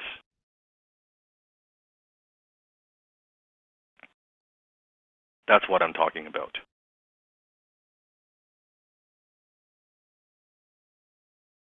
That's what I'm talking about. That's why you can't give coming from a place of scarcity. You could only give coming from a place of abundance. You can only give coming from a place of abundance. So, what started out as one closer, Kayvon, what we do, and what started out as just the first group of graduates, now we're in batch 3, turned into truly a global movement, and we are growing so fast. In fact, let me ask you this: put in the chat box maybe where you're from. Just put in the chat box the country you're from, that you're dialing from. Calgary, Germany, Vancouver, UK, Singapore, Canada, South Africa, USA, Finland, Calgary, Australia, Kelowna, US, Canada, UK, New York, Saudi Arabia. Yeah, Winnipeg, Quebec, Montreal, Korea. Indonesia, Edmonton, California, Vancouver, Arizona. You have students from all over the world, from Asia, from Europe, from Japan, from Singapore, from Malaysia, from Hong Kong, from China, from, of course, US and Canada, and UK, Australia, France. What turned from one closer, Kayvon, to, Kayvon, I think you have probably experienced this deeply about how this whole thing from one person, kind of like a candle, right? You light another person, and you light another candle, and you light another candle, and turn it into a movement. Well, we talk about it, how powerful it is, and it really, from when me and Dan started to what our idea was, that we thought maybe we could help 20 people. I said, Dan, maybe there's 20 people out there that we can show this to, and that 20 turned into 40, turned into a global movement, and to see that unfold And to realize that what we are and who we are and what Dan is, it's so much more than just becoming a closer. This is a family. This is a movement, but it's also helping people impact their lives and the people's lives around them in every aspect of their life. Because the skills we're going to teach you is going to allow you to do that. The mindset you will develop if you allow yourself to will better the relationships you have in your life. And we all connected, even though from all over the world, with really one mission and one group and one culture. If you think about it, it's I'm still amazed. Even as the Sifu, I'm amazed by what we have, not even what we've created, what we are just at the tip in the beginning of what the movement. I think fast forward in 1 year or 2 years, and there's some things that we are working on, and I think that would blow you away. I can't reveal what it is yet, but it's big. It's very, very big. And you'll see that as that gets unfold in the upcoming months. So I want to talk a little bit about how I kind of discovered, you could say, stumbled into the amazing world of high ticket sales, because you should know as you're learning this from me, where does this stuff come from, right? Kind of where's the origin of this skill? So at the time, if you don't know my story, I was starting and having all these crazy businesses and trying different things, and just kind of like Kayvon, I had a shiny object syndrome. How many have the shiny object syndrome, right? I was jumping from one thing to another and desperate, looking for a way to be successful so I could provide for my mom. And I was trying all kinds of ideas, and I tried vending machines. I tried to fix computers for people, and I tried network marketing, and I tried all kinds of shit, and none of them really worked. And I started and failed at 13 businesses before having my first success, right? 13 businesses before having my first success. And it is just crazy, absolutely insane. And at the time, I was just struggling. I was looking for answers, and I was looking for a way, an outlet, a path, and I was confused until I found my first mentor. His name is Alan. And when I found my mentor, and it was just someone that I could look up to, someone I could learn from, someone that I just aspired to be. And Alan took me under his wings. I worked for him for next to nothing for 1 year. And he taught me business. He taught me marketing. He taught me how business works. And he gave me my very first high-income skill, that is copywriting. And in case you don't know what copywriting is putting words on a piece of paper, right? Putting words on a piece of paper, and I was writing copy for companies and entrepreneurs, and helping them with their businesses, their sales literatures, their sales letters. And I was doing that, and I was charging probably, I think, $1,000 for a project, and it was good. I was a young guy, probably even 20, 21 years old. I was making $1,000 per project, and was starting to get clients and writing for these entrepreneurs and even speakers, well-known speakers. And after about probably 5-6 months of doing that, I was talking with my mentor, Alan, and Alan was asking me, well, how are you doing? I said, I'm good. I'm working with these clients. I'm getting quite busy, but it's good. Like, I'm making at least some money. It's good. This is kind of my first taste of success, and that's fine. And then with Alan, he's always challenging me and making me to be better. He said, you know what, Dan, you should increase your price. And I said, okay, so, like, what do you mean? And I said, no, you should bump up your price, whatever you're charging. And I said, okay. So how much should I increase it to? Like, I'm charging $1,000 right now. Okay, that's what you're charging? Yeah. So should I increase like 10%, maybe like $1,100, something like that? He said, no. Okay, so what are you thinking? Double it. I said, what? Like double it? Like $2,000? Yes, $2,000. I said, no. I can't I can't double my price. I would lose all my clients. I would not be able to pay the bills. I would struggle. No. It was all this fear kicked in. He said, no, I cannot do that. I said, no, just listen to me. Do it. Bump up your price, $2,000. And here's what I want you to do, Dan. I want you to go back. I want you to practice in front of the mirror. I want you to practice in front of the mirror. I said, okay, all right, cool. And I did, and I practiced the $2,000. I was so nervous. I was so scared. But I practiced in front of the mirror because I'm coachable. That's one thing about me. I'm always very, very coachable. I said, okay, Alan asked me to do it. My mentor asked me to do it. I'm going to do it. In spite that I felt it's the wrong thing to do, in spite of how uncomfortable it was, I did it. So I was talking to the client, and the funny thing is, next client, when I quoted them the price of $2,000, it didn't take me more time, it didn't take me more effort to sell something at $2,000 versus at $1,000. And the work is exactly the same. It's exactly the same.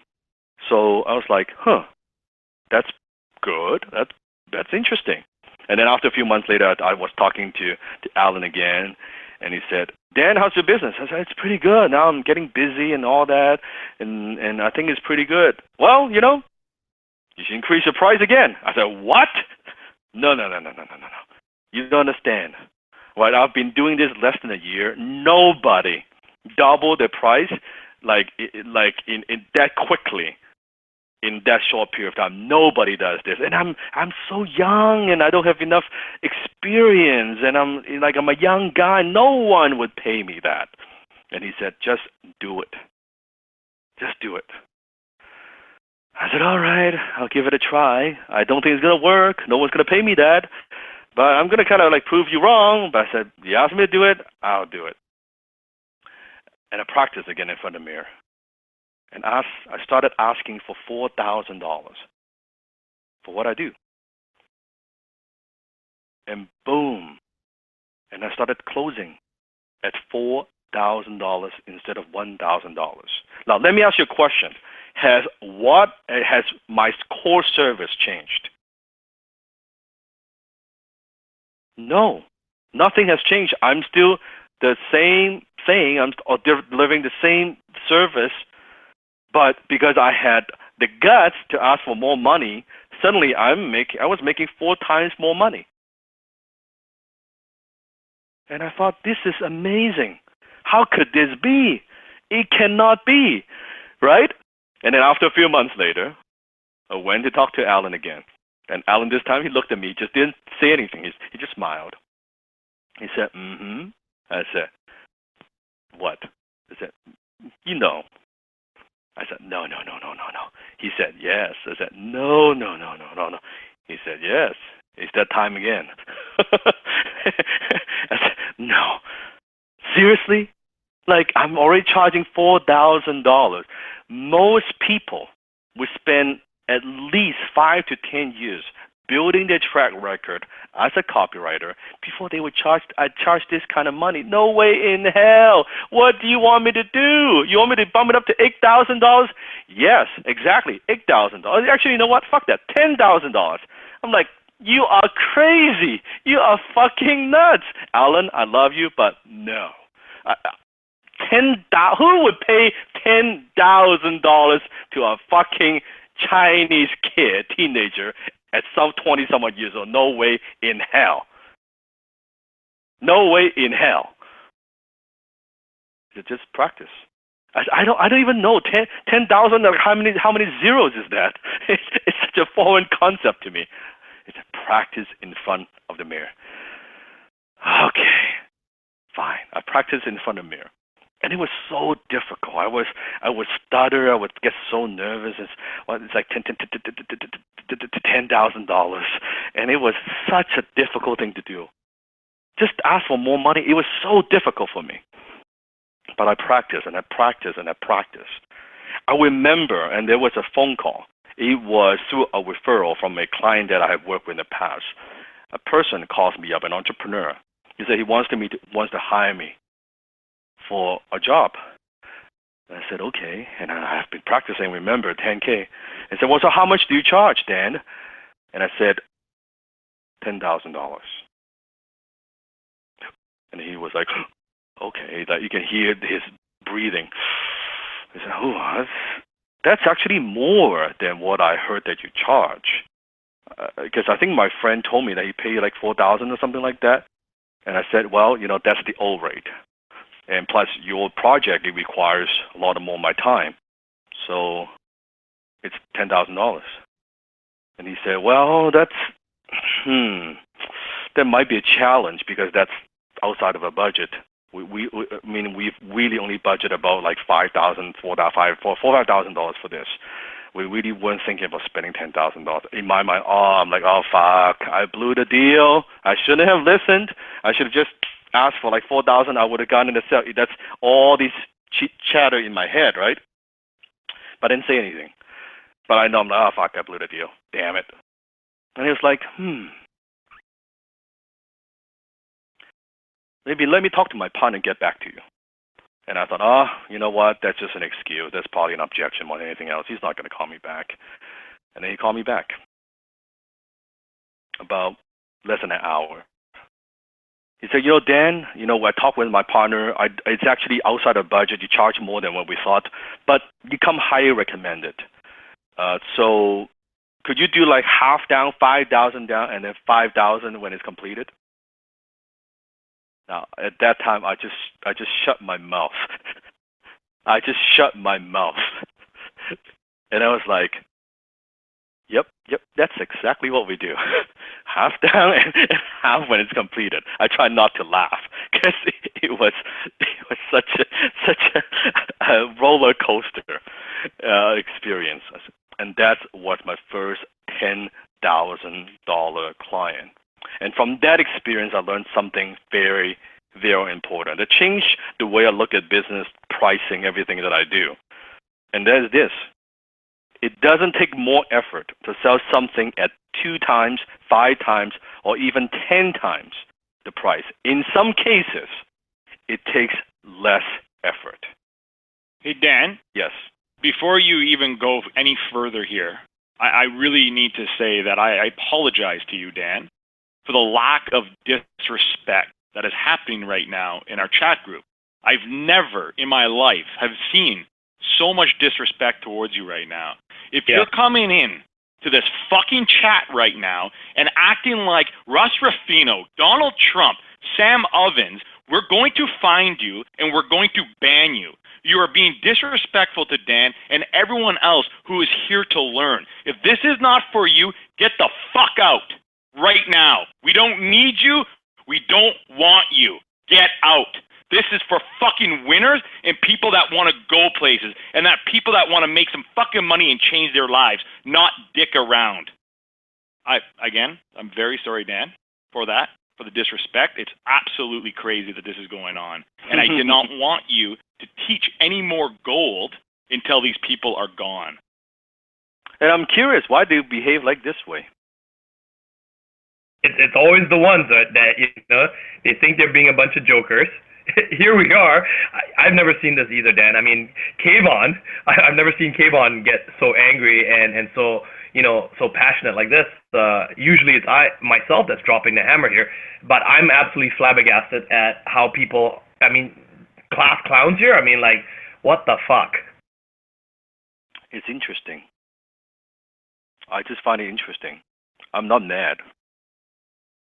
It's just interesting how someone has to put on a mask and use a fake name and being a clown, and they want to make a lot of money and be successful. I feel sorry for the guy.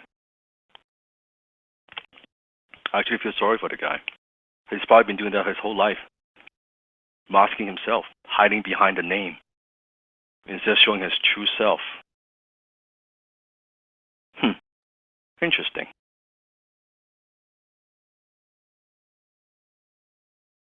Let me keep going. So at the time, think about my income. I was doing the same amount of work. I was doing the same thing.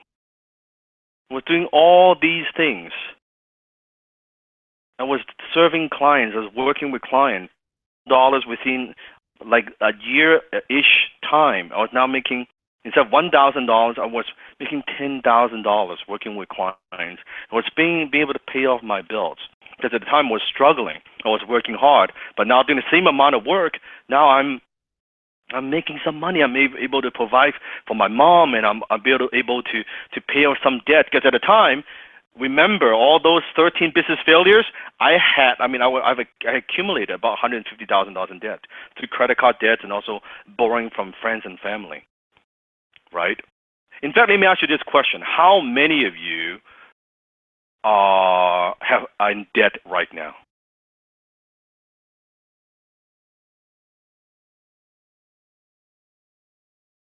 Now, you don't have to reveal how much. You don't have to reveal how much. I just want I want to ask you this question. So whatever debt that you have, okay, it could be credit card, could be student loan, could be whatever it is, think about how long would it take for you to pay off your debt with your existing income, assuming you don't increase your income at all. How long would it take for you to pay off your debt? Aaron said 5 years, too long. Kevin said 30 years. Joey said 30 years. James said 12.5 years. 25 years. 8 years, 35, 20 years, 10 years, and 5 years. It's a long fucking time. It is a long fucking time. And that's another lesson that I've learned, that people talk about, to pay off your debt, just don't drink that coffee in the morning. Don't try to get a more economical automobile, or you go line up to get gas when the gas prices are cheap. How many of you do that? To be honest,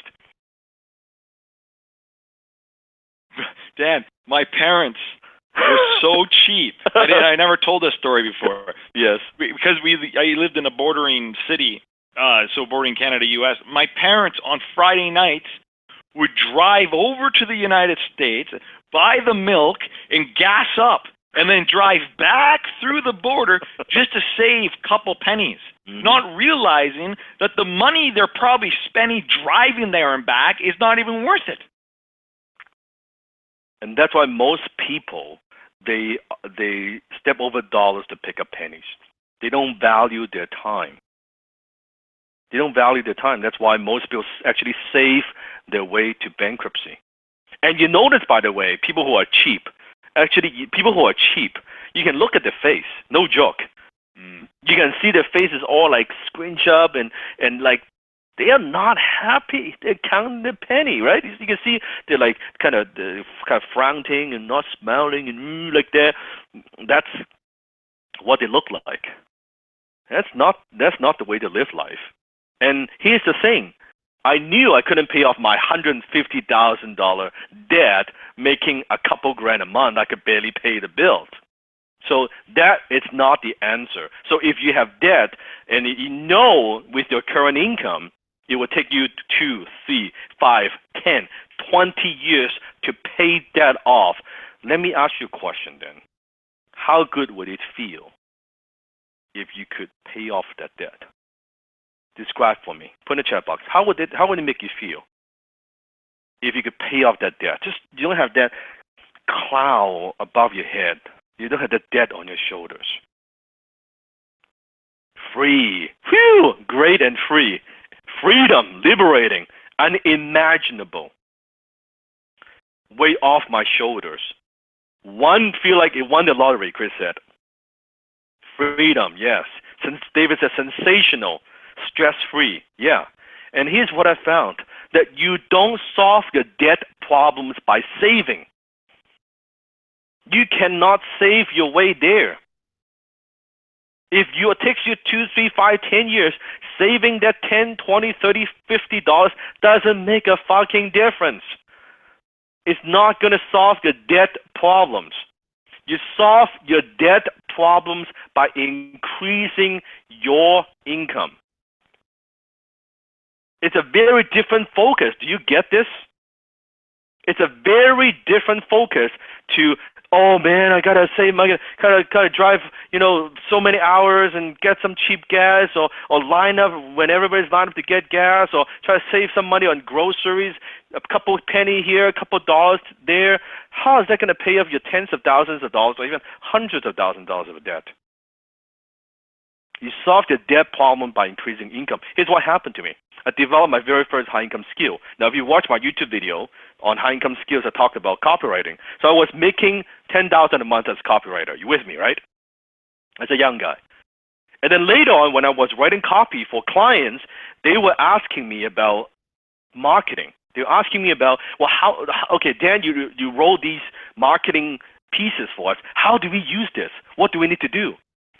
I said, well, you should do this and this and then this. Before you knew it, I just developed another high-income skill as a consultant.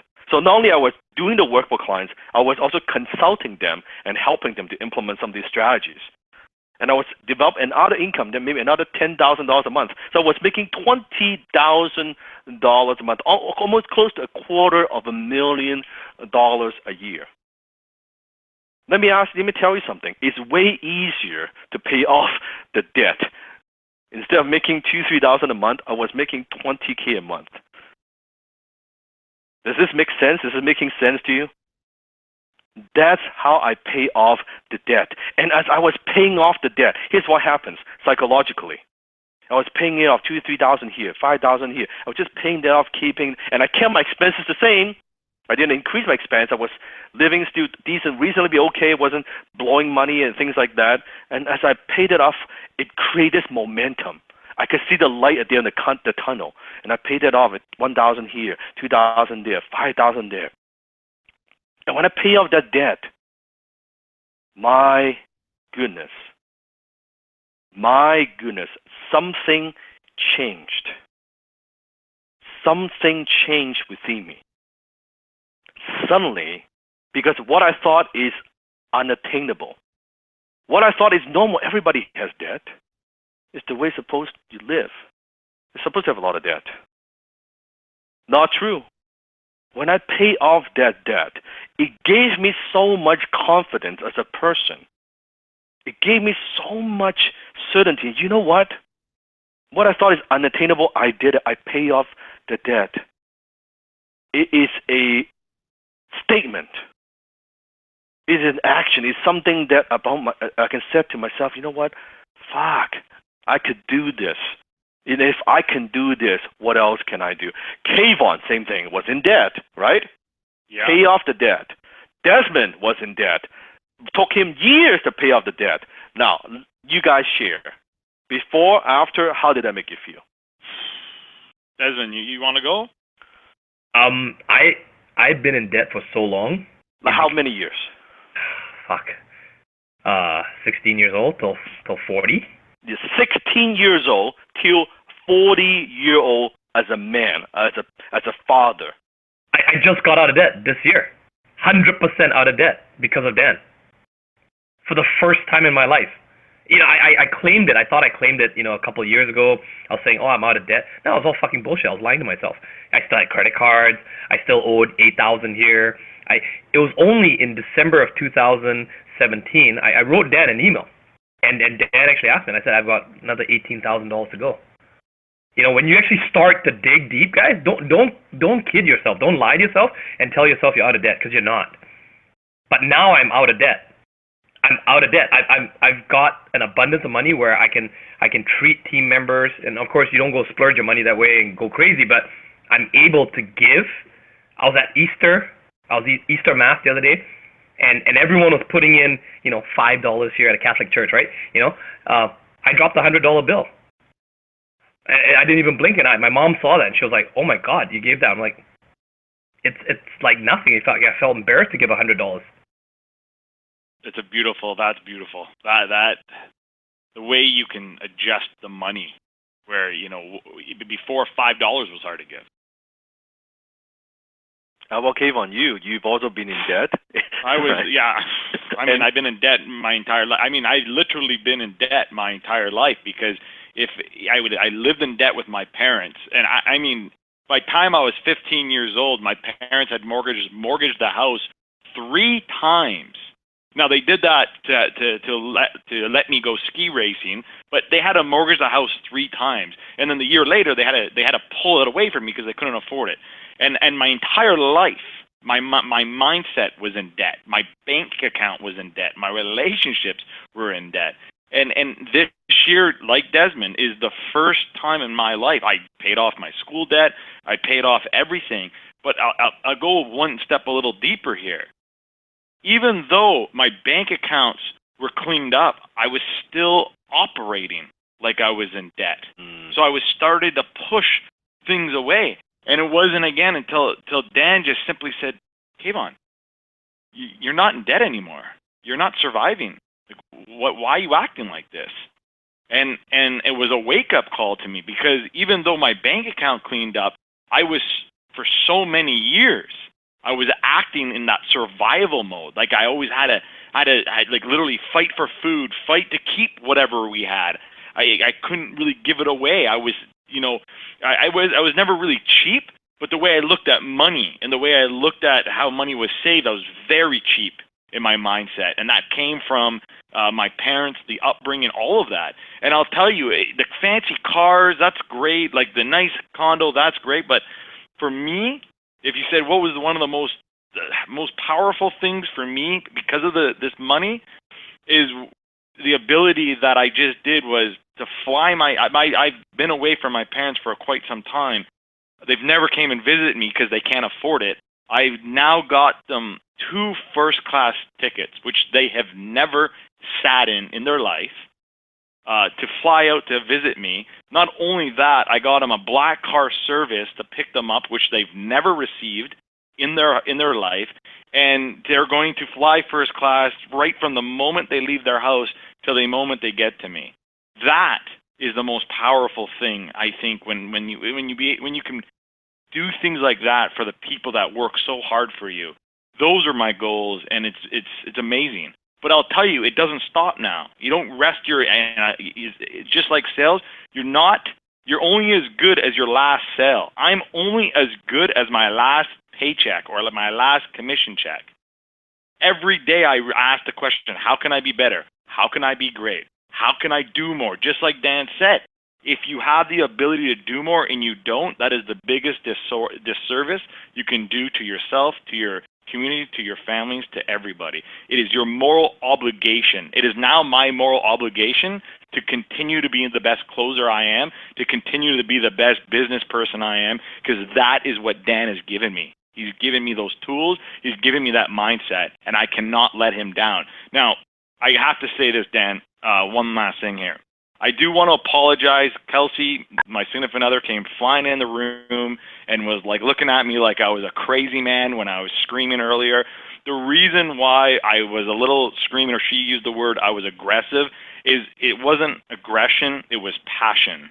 I am so damn passionate about what we're teaching, what we're going to show you. I am so passionate about you, about the ones that are here, that invested their time, their money, and their energy, and I am passionate about Dan.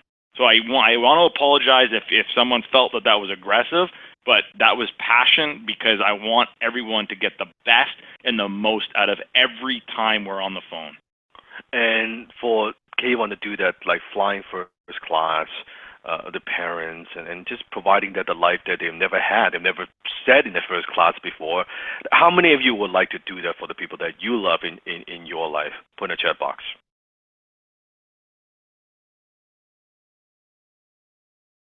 And I want that for you. And I want that for you. I want that for you, because I know the feeling when you could do that for people that you love. And that's what gives you the motivation. And that's what drives you. I think that's what drives a lot of us, right? Because there's the point where, yeah, like Kayvon said, yeah, you know, you have the condo, you have a nice car, all of that, But then really, for a lot of us, we do things for the people that we love, right? We create success or create wealth for the people that we love and we care about. Okay, write this down. 97%, 3%. 97%, 3%.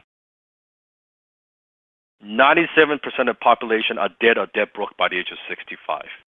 Only 3% succeed financially. Only 3% succeed financially. The odd is against you.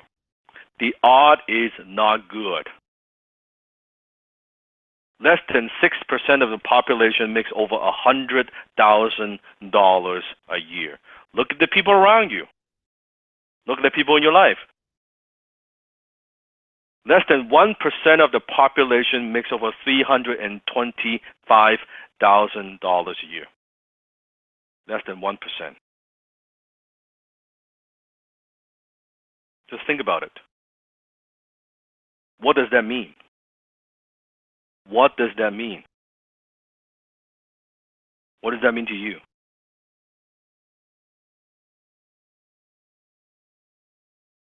So thinking about how the world outside HTC, the way that most people operate, the way that most people do, the way that most people live their lives, you cannot afford to hang out with 97%. Unfortunately, you cannot afford to think the way that they think. You cannot afford to operate the way they operate. And that's one thing I've learned about in business. If you're not sure what to do, just look at what everyone is doing and just do the opposite. Chances are you will do quite well. Just look at exactly what everyone else is. If everyone is driving an hour to try to save a few pennies on gas, if they're trying to fight and try to line up and try to do all this shit, chances are don't do that shit. You'll be good. Look at what everyone else is doing and just do the opposite.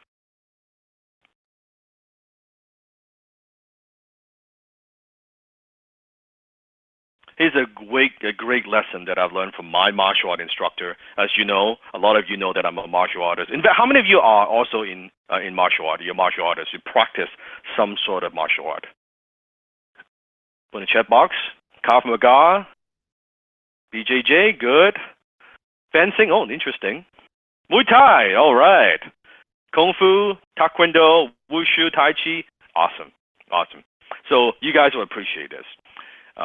And Charlie fought, nice, very nice. And I learned this from my martial art sifu. He said, Dan, the biggest determining factor for your accomplishment as a martial artist is not how many hours you train or how hard you train. It's who trains you. And when I first learned that lesson, it had such a profound impact in my life. Now, because my martial arts sifu, his name is Adam, one of my martial arts sifu. And at the time, we're talking many years ago, he wanted to learn the Filipino martial art, knife fighting, right? And he found one of the best, if not the number one, knife fighters, Filipino martial art instructor in the world. His name is Sonny. And finally, he got a chance to could take lessons from Sonny. Unfortunately, just before he could learn from him, Sonny passed away. He never got a chance to learn from him. And I was talking with my sifu. I said, well, sifu, then why don't you learn from other people? There are other martial art, Filipino martial instructors out there. And he said to me, and it's something that always stuck with me. He said, if I cannot learn from the best, why bother?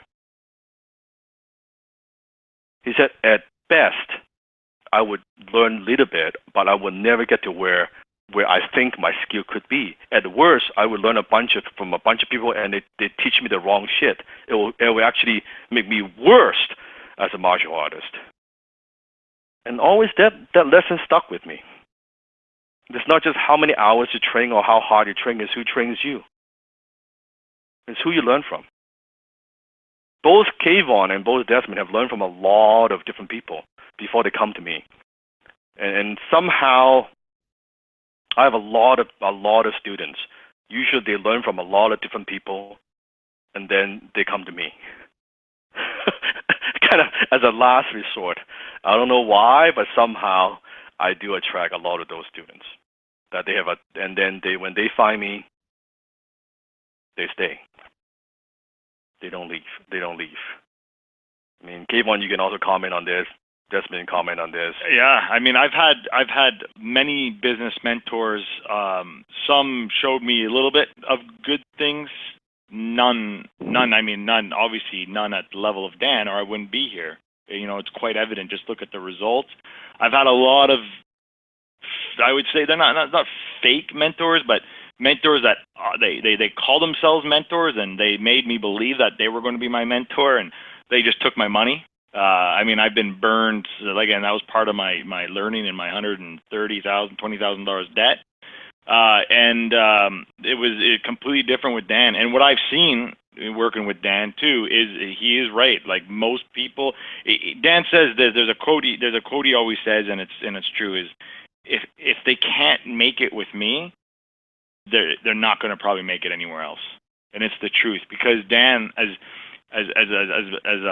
a Ruby, so as competitive as he is, and as much as he wants to, be number one, he also has a big heart, and he is patient, and he will work with someone who has potential, and it's beautiful. It's very I'm very honored to be part of this and to be here, and to be able to call Dan. He's not just my mentor. He's family to me. He's like a big brother I never had, and it's beautiful. Thank you. Desmond?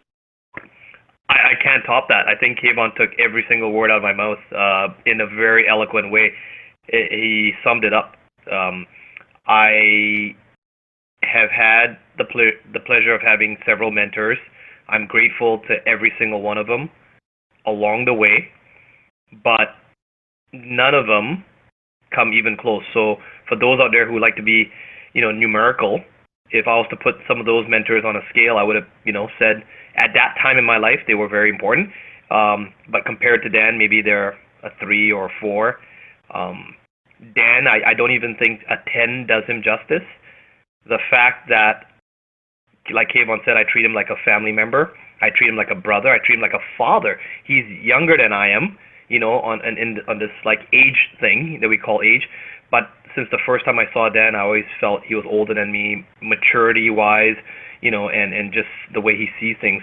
And then to go even deeper, and I don't think any of the mentors I've ever had in my life cared enough about me to invest so much time and money and patience to craft up something that worked for me in the way I could understand it. So, yeah, it's very funny that Dan always gets the people that have been through everyone else, and that he's the last resort. But I think it also says that that's when people finally appreciate what a good mentor is, and all the bullshit's gone and all the other fake charlatans are gone. And you can see for the new members, you can see that a lot of them, like Desmond and Kayvon and a lot of HTC graduates, they all call me Sifu. And it's a Chinese term, right? In Japanese, we call it sensei, and Sifu, it's a very martial art term. And it just somehow, and I don't take that lightly. That when I accept the responsibility, and to me, the word Sifu is actually much more powerful than the word just mentor. And I think you see the HTC graduates that they call me Sifu, not because I'm financially successful. Hopefully it's because I've impacted their lives in a positive way, right? HTC grad? I think it's because of that. That it is a respect that I cherish. That and for you, for the new students, I would tell you that don't call me Sifu unless you mean it. You can call me Dan; it's perfectly fine, right? If you're gonna call me Sifu, I take that very seriously. I hope you take that very seriously, because in Chinese, Sifu, it's actually a word. It means a teacher for a day, a teacher for a lifetime. That's actually what it means. So I don't take that lightly, and please don't call me, unless you absolutely mean it, Maybe it's after 2 weeks, after 7 weeks, after whatever, how many days. But yeah, don't call me one unless you mean it. One day or day one, your choice. One day or day one, your choice. And here's the most important thing that I've learned from my Sifu, my first mentor, Alan, because, and this lays the very foundation, talking about the mindset. This is the theme for the rest of the 7 weeks, actually probably for the rest of your life. Now, how I found Alan at the time was, I was getting involved with all these businesses and all these different things, and I was attending all these seminars. And I started getting a lot of these junk mails in my mailbox. And I would collect them, and I always see these invitations, these letters, these sales letters, quote unquote, from a gentleman. His name's Alan Jacks. And I thought, wow, he wrote the most amazing marketing pieces and the story and everything. I was just fascinated by it, and I was always three-hole punch them and put them in a nice binder, and I would collect them. And one time I got the invitation. I went to the workshop, attended the workshop. It was a free workshop. I thought, no harm. And I was sitting in the very back of the room, and the speaker was speaking in the front. I looked over to my right side, and I saw the name tag, Alan Jacks. And I looked to the speaker, and looked at the name tag again, and I kind of looked back to the speaker, looked at the name tag again, and I said to myself, no way, it cannot be. I said, are you Mr. Alan Jacks? He looked at me and said, yeah, I am. I said, oh my God. I said, I love what you do. I love, your work. And he thought I was referring to the event, because at the time he was running one of the most successful seminar companies in Canada. I thought he was referring to the speaker. Oh yeah, we hold very successful events. I said, no, Mr. Alan Jacks, I love your marketing. I collect all your letters and all that, put in the three-ring binders. I love studying them. I love the way you tell stories and the way you do things. I'm just like, wow, I'm a big fan. And he was a little bit puzzled, because I don't think he's ever heard of anything like that from a young guy, young guy just so excited and so passionate. And I said, can I buy you lunch? I asked him. And he looked at me, kind of paused, and I'd never forget what he said. He said, you know what? I got to eat. What the hell? And we went to lunch, and that's how we met. And after that, I asked him to mentor me. He said no. And I asked him again. He said no. And I was to a point where I was kind of stalking him a bit, and I'm not an advocate of this, okay? But I was showing up in his office, right? I was trying to help him, anything. I said, you want me to be a driver? I mean, anything I could do. And then finally, he said, no, because he's never had a quote-unquote mentee. In fact, to this very date, I'm the only mentee he's ever had. I'm the only mentee he's ever trained. And as I was asking him, was pleading, was begging, please, I'll do whatever it takes. I'll work in the office, I'll volunteer, I'll wash the fucking bathroom if necessary. Whatever it takes, I just want to learn. Can you give me a chance? And finally, he said, you know what, Dan, I've never seen a kid that's as driven, as persistent as you. I've never had a mentee. I don't know what that looks like. But however, I do know if I'm going to spend time with you, I'm going to have some criteria. I'm going to have some conditions.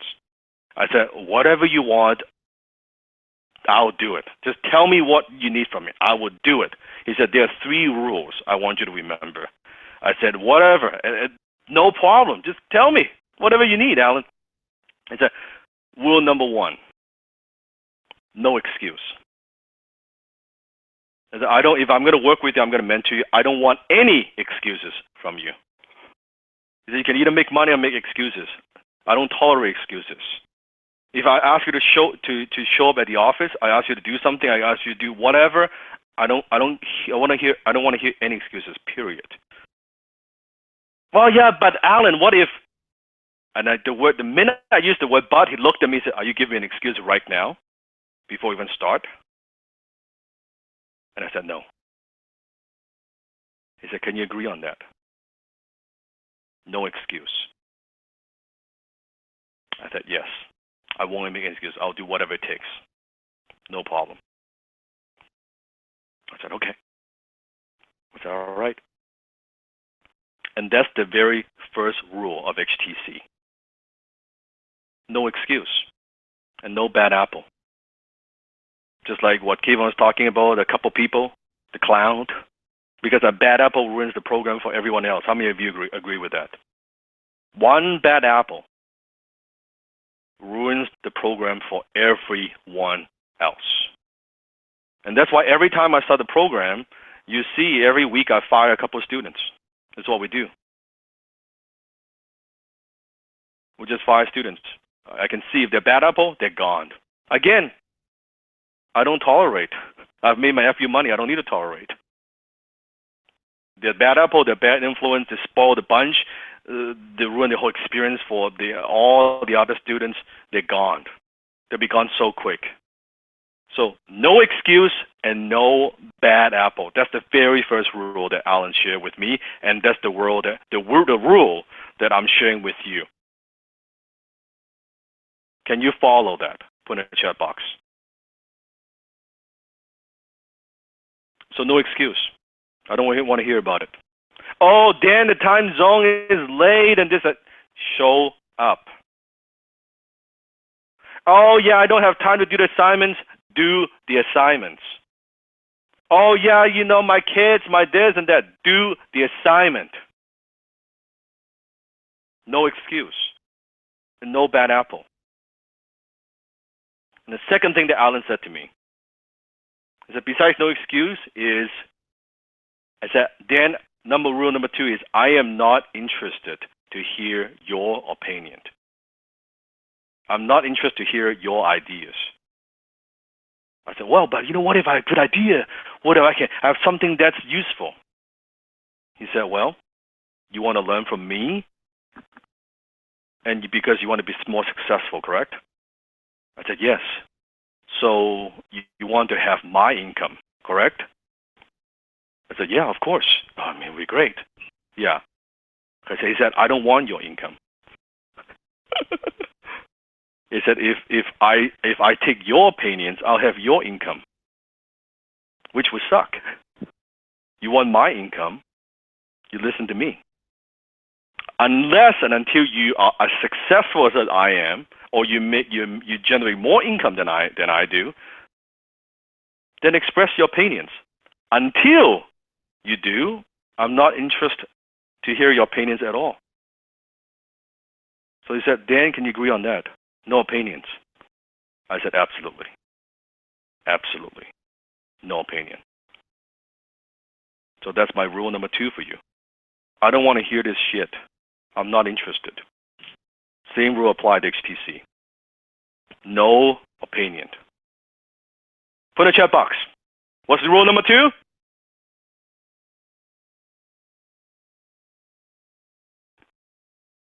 No opinion. I don't want to hear it. Rule number 3, and this is probably the most important. Alan said to me, no victims. No victims. No blame, no justify, no complain. I'm going to ask you to work late.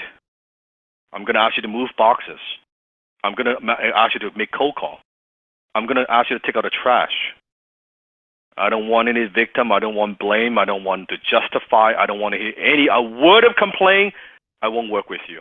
One word of excuse, I won't work with you. You give me your opinion, I won't work with you. Those are the 3 rules. Can you do that? If not, just tell me right now. We don't have to waste each other's time. Because I've never taken a mentee. I really don't want to. If I'm going to spend time with you, if you can't even do these 3 things, I don't want to waste my time. And I looked at him and I said to him, you got it. I'll burn this into my fucking head. I will burn into my mind.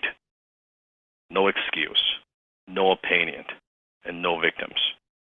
I don't blame, I don't justify, I don't complain. Whatever the fuck it takes. And that's my rule number 3 for you. No victims. No blame, no justify, no complain. And you will forget. I know some of you will. Week 3, week 4, week 5, you get a little bit comfortable, and you start complaining shit and this and all that. I don't want to see that shit from you. You got to raise the standard. Sound is not working, that's too bad. Your connection is not good, that's too bad. We play late, that's too bad. I don't want to hear that shit. I just don't. Just don't. You with me? So what are the 3 rules? No excuse, no bad apple, right? No opinion, and no victims. And what I want you to do is police each other. You see your fellow HTC family members, they're making excuse, they're breaking the rule, right? They're blaming, they're justifying, they're complaining. Help them, support them, point it out, police it, and say, hey man, don't make excuse. Remember what Dan said? Don't complain, man. Don't complain. Do the fucking work. And we don't want energy drainer and no bad apple. We just don't. So we'll find those people, they'll be out of the group. And when I say they're out of the group, I don't mean like out of a program. The way I do business, the way I train students are very, very simple. You can ask Desmond, you can ask Kayvon. When I kick someone out of my group or my program, whatever that I do, they are out for life. Gone. I haven't had one person that I've kicked out that who comes back. You can ask them. You just become a thing of the past, and you know what the worst part is when you get kicked out. Is I've been on the side of being kicked out of groups. Is you sit there and you wonder, I wonder if they're thinking about me. I wonder if they regret. They don't give a shit. We've moved on. We're on a ship, and the ship is moving, and then you're either on it with us or you're getting tossed off, and we're not turning around back for you. Yeah, it's when I kick them out of my program, they're out of my life. They won't be able to join any other program I do. They won't be able to learn from, period. Because life is too fucking short. One chance. Every single person gets one chance. I would much rather invest my time training and mentoring people who are the right people. I'm not here for everybody, I'm just here for somebody. Why waste my effort on bad apple, on people like that? I don't have time for that. I'd rather spend time with you. Make sense?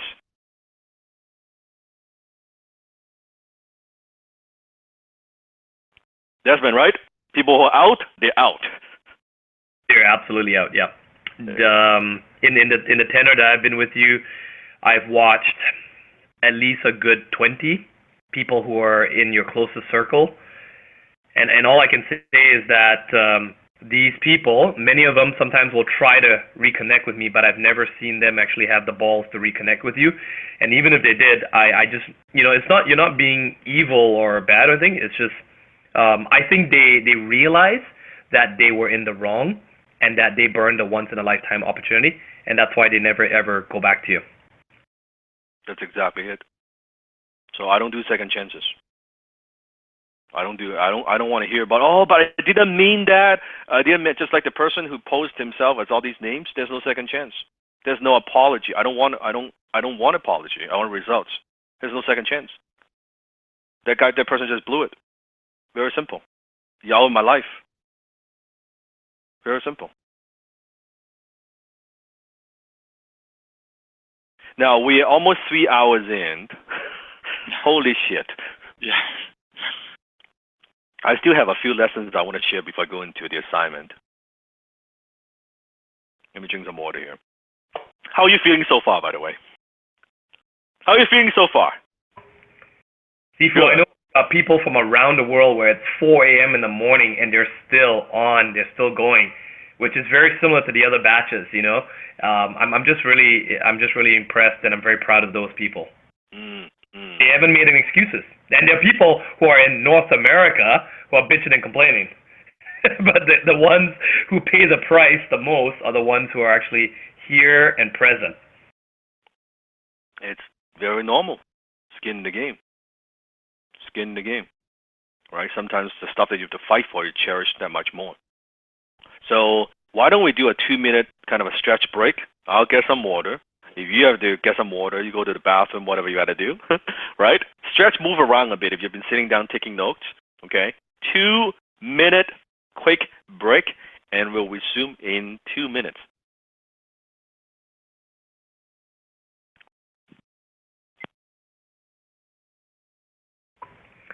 Kayvon. You know I'm always here. I don't go anywhere. You know what I usually say at this point. I love you, Kayvon, for that. You know, we know, actually, like, this is not a joke, guys. Sifu's actually gone to get water. That's how relaxed he is.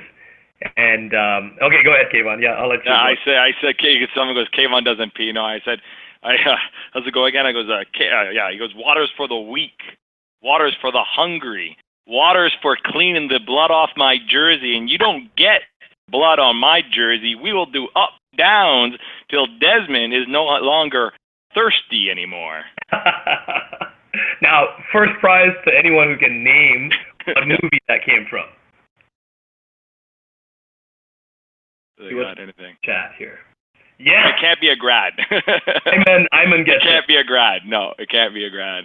I think Ayman's not a grad. Ayman's Aiman. I hope I pronounced that name correctly. Yeah. All right. We'll get something to him. And William gets second. William Onhems. Oh, but he's a grad. He's a grad. So we got a bunch of grads coming in here. It was so.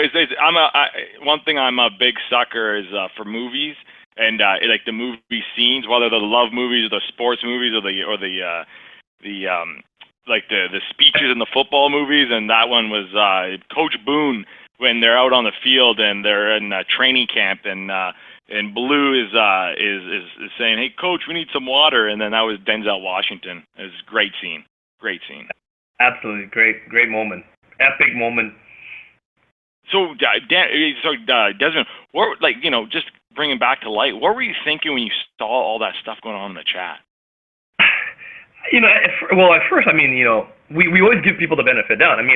Dan knows Sam Ovens. They're good friends. They know each other. So I was like, okay, well, maybe Sam Ovens is actually in the chat, right? Nothing wrong with that. Dan doesn't, he shares his stuff. But then after that, we started seeing these other ones, and I was like, okay, wait a minute. And of course, we've got our covert team in the back looking through all the dashboard, and we're like, okay, wait a minute. There's a couple of jokers here, right? And then that's when, you and I were chiming in on behind the stage. We've got a behind the stage chat, and it's like, okay, wait a minute here. This is just blowing our mind how disrespectful that is. And this has never happened, so I don't know, maybe the batch 1 students wanted this more than the these batch 3 guys. I don't know.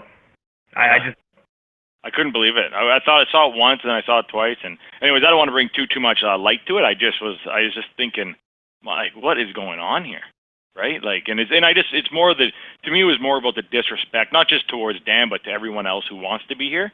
Because the chat is there to ask questions, right? It's there to motivate. It's there to inspire. It's not there to play around. So, anyways, I think they learned.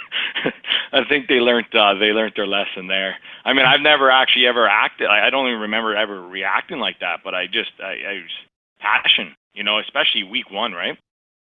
The funny thing is every batch. Just like when we were in the military and we went through our, BMT, the basic military training, there was always one joker. I was one of them, right? Until I fucking had to spend a whole night out in the rain and the mud with no sleep and doing pillow drills. Then I started to learn my lesson, right? I was that guy that always wanted to seek attention. So, wherever it was, whether it was one person or a couple of individuals, maybe they just didn't realize that kind of personality is just not appropriate when we're all here to take this very seriously. So, you get out of jail free, I guess, if, you snuck away, you slinked away. But, there was a gentleman I want to shed light on in batch 1. He actually was in the chat, and I laid the hammer down on him. Well, that gentleman, recently, I shared his post on my Facebook group because not only did he come around, he smartened up because he did some things, he was posting links and different things that he knew, that we had to then say, whoa, hold on, that's not the appropriate place and that's not what you want to do. You don't want to be spamming your stuff here. and he apologized. He actually had the balls, and for the ladies out there, he had the guts, he had the character to apologize. He wrote me an email later on. We had a chat about it. We talked about what was appropriate, what's not appropriate, and fair enough. Okay, no harm done. And not only did he move on, he's actually become very successful as a closer in his country, and he's an influencer now. And I'm very proud to support him and endorse him because of that change in personality. So whoever it was, there is still hope for you. Yeah, oh, there you go. I love people are saying, Kayvon, that was intense. Kayvon went off. No, don't confuse the intensity with my passion. That's what I'm going to say. Is Dan back? Yeah, I'm back. Oh, there he is. Okay, I figured. All right, let's get going, Dan. So, can you see why those 3 rules are important to what we do in the next 7 weeks? Can you see in order to have? Let me share something with you. It's an important concept, and that's content versus context. Content versus context. So think of a cup. The content is the water. It's what I'm going to teach you, the lessons, the information, the strategies, how to close, the script, the tactics, all of that. The context is the cup. So what determines how much content goes in, how much water can fill up the cup, depends on what? The context. So if I want to expand, I want to be able to receive more content, I need to expand also what? My context. And in order to have and facilitate the group and have a very strong culture that we have, I have to have a very tight context. And that's why we have to have these rules. And that's why we follow these rules. Without rules, we don't have a group. And people think they join the program or just some programs, some online program, and I listen to some classes. That's not what I do. That's not, you see. How many realize it's not what I do? It's not how I roll. And that's why I have to have a very tight context. And that's what I'm talking about. And that's why a lot of stuff we don't tolerate. And that's why I fire students. That's why. Because I have to think for the well-being of the majority of our entire. I got to protect you guys.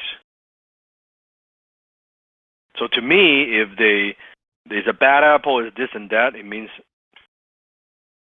they fuck with the group, they fuck with me. And believe me, you don't want to fuck with me. Just don't. I think I was intense. The scariest part of Dan is he's silent. That's scarier. Yeah, just don't.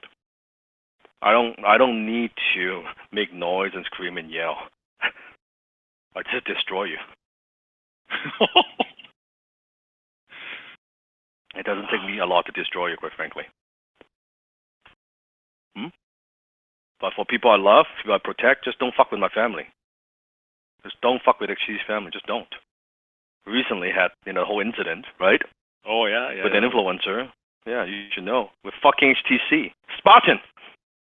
Right? 300. The grad knows what I'm talking about, right? HTC. Yeah. Okay, so why most people fail to create high income? Goes back to the interest versus committed. One person with a belief is equal to a force of 99 who have only interest.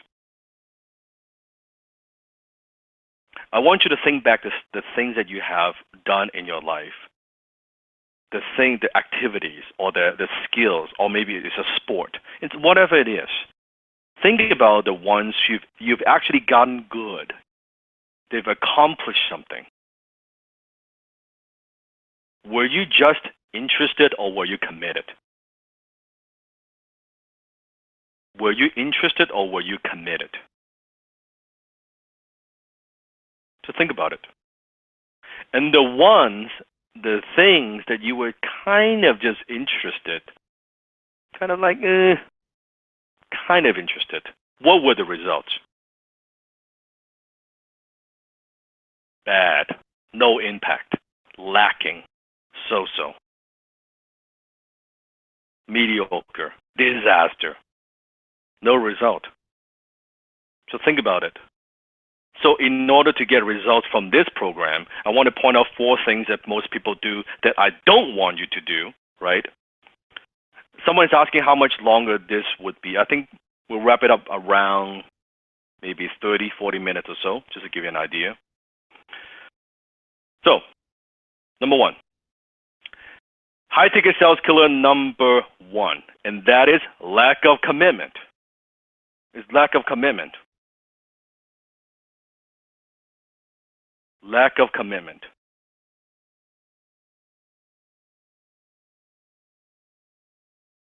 So think about committed, not committed. I like this picture, a guy jumping off a plane without parachute. That's commitment right there. Yeah, and Normers, just let us know your name. We'll take you out of the program. We'll just take you, here's the money, and take you out of the program. You don't need to be here. Just tell us your name. That's another person we could kick out of the program. It's funny, we're talking about commitment, right? And they're asking, oh, when is this over? It's weird. It's weird. It's over any time, just hang up. Yeah, exactly. Just hang up. You don't need to be here. You don't want to learn, I don't want to teach you. It's that simple, right? Like I said, I don't need your fucking money. Here's your money. Whatever you pay, $2,500 is your fucking money. Take it. Enormous, right? Real commitment is a commitment with a formal structure. Real commitment is a commitment with a formal structure. What is a formal structure? HTC is a formal structure. Every single week we're gonna be here. We're gonna teach. We're gonna role play. We're gonna learn together. That's a commitment with a formal structure. Not just, oh yeah, I'll here some classes I'll watch it whenever I feel like it, which you never feel like it, or I'm going to do that. No, every single week I'm going to give you assignment. Every single week I'm going to give you something to do. Every single week I expect you to do those assignments, and that's a commitment. That's the difference, and that's what gets results. Because it doesn't matter, you feel like it, you don't like it, you're going to do the fucking homework. You're going to do it, and when you do that, you're going to get results. Number 2, lack of focus. Lack of focus. How many of you are guilty of this? The shiny object syndrome. You know what I'm talking about. You try this, and you try that, and you try this, and you try that, right? Do you know why people have the shiny object syndrome?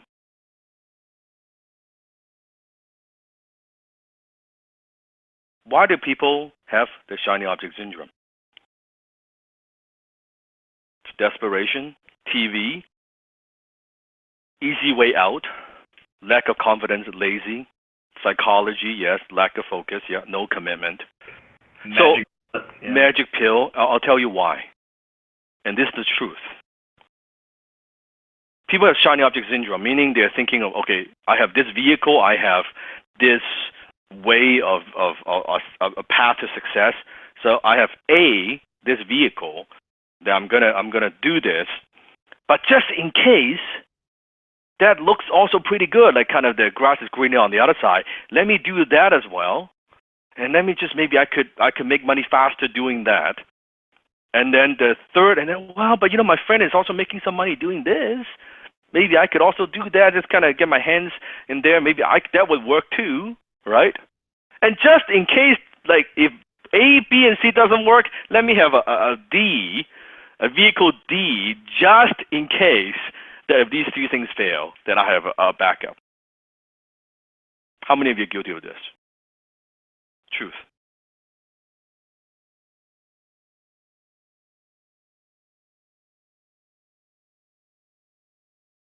The truth is,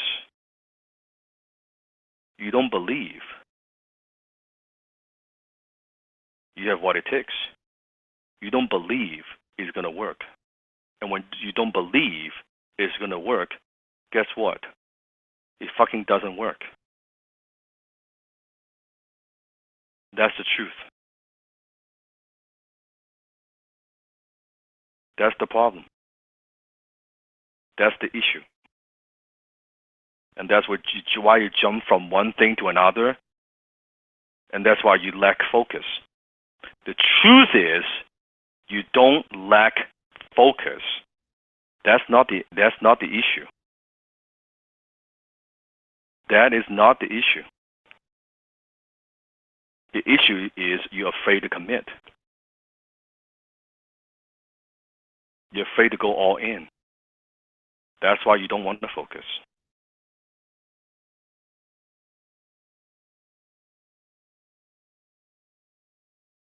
That's why. The secret to wealth is committing to one idea over time. The secret to wealth is committing to one idea over time. One. You don't need 10, you don't need 20, you don't need 30. One. All you need is one idea. And that's it. One idea over time. You got to give it some time. What lasts won't be easy, and what is easy won't last. Repeat after me. What lasts won't be easy, and what is easy won't last. And sometimes you see these entrepreneurs, they make a lot of money in a short period of time, but it doesn't last. Or they made it by luck, and they made it because of timing, they made it whatever. I know for a fact I didn't make my money by accident. I made my money by design. Not by default, by fucking designed. Not easy. Not easy at all. Not easy at all. But it lasts. So I want you to answer this question, and it would be part of the assignment. For now, I just want to give you the question. What's going to make high-ticket closer certification program different from any other programs you got involved with in the past? And how are you going to make sure this program will work better for you, better than anything else you've ever done in your life? How are you going to make sure? Just think about that. So think about that.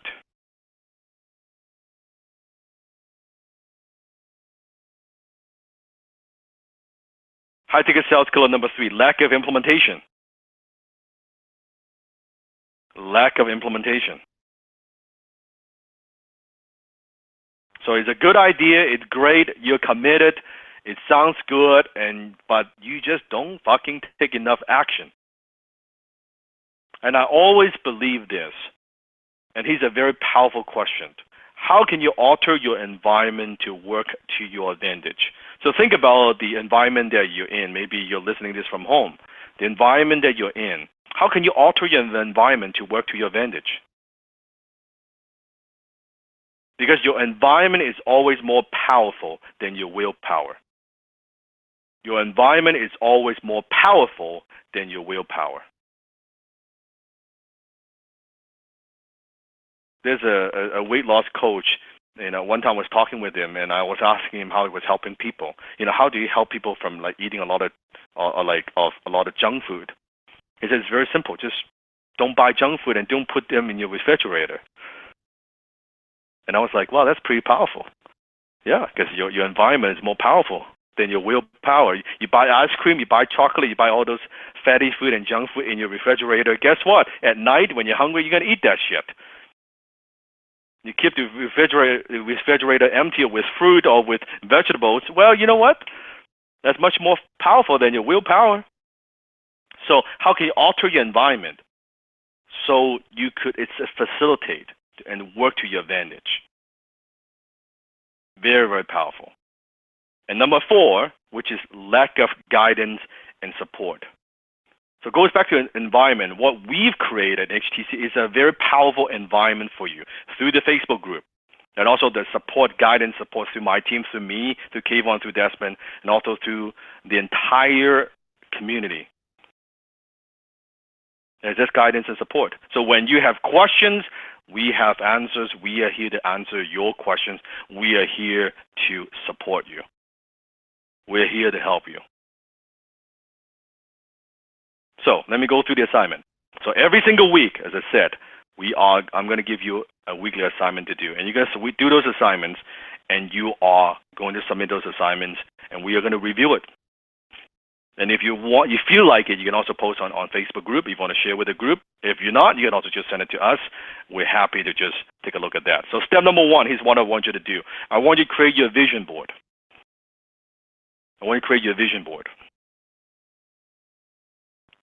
Now, if you've done a vision board in the past, or if you haven't, let me explain.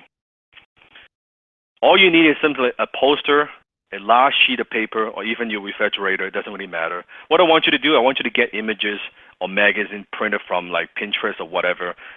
Some glue, push pins, stapler, fridge magnet, however you want to use it. And I want you to create and capture these images who are your dreams. Not where you are now. I'm talking about where you want to be, your ideal lifestyle, the car that you want, the vacation that you want, the house that you want, the places that you want to go, the people you want to help, the people that inspire you. And I want you to be very specific with your goals. What is the first thing you would like to pay for with your high-ticket closing income? Remember, I asked you a little bit earlier, if you were to 2, 3, 5, 10 times your income, what's the first thing that you would like to pay for with your high-ticket closing income? Whatever that your income goal is, what's the first thing? Example could be a family vacation, a new house, a new car, or pay off the debt, or investment, or eat out more often, whatever that it might be. I want you to have that one thing first. What's the first thing you would like to pay for with a higher ticket closing income? And then where do you want to go? Who do you want to help? Who do you want to meet? What do you want to buy? Where do you want to live? And I want you to create and capture these images and print out these images or cut them from magazine, as many as possible. I want you to don't limit yourself. Don't limit yourself. Put all these things that you want to do, all these things that you want to have. And boom. Now, tell me, why is that important? Why is that important?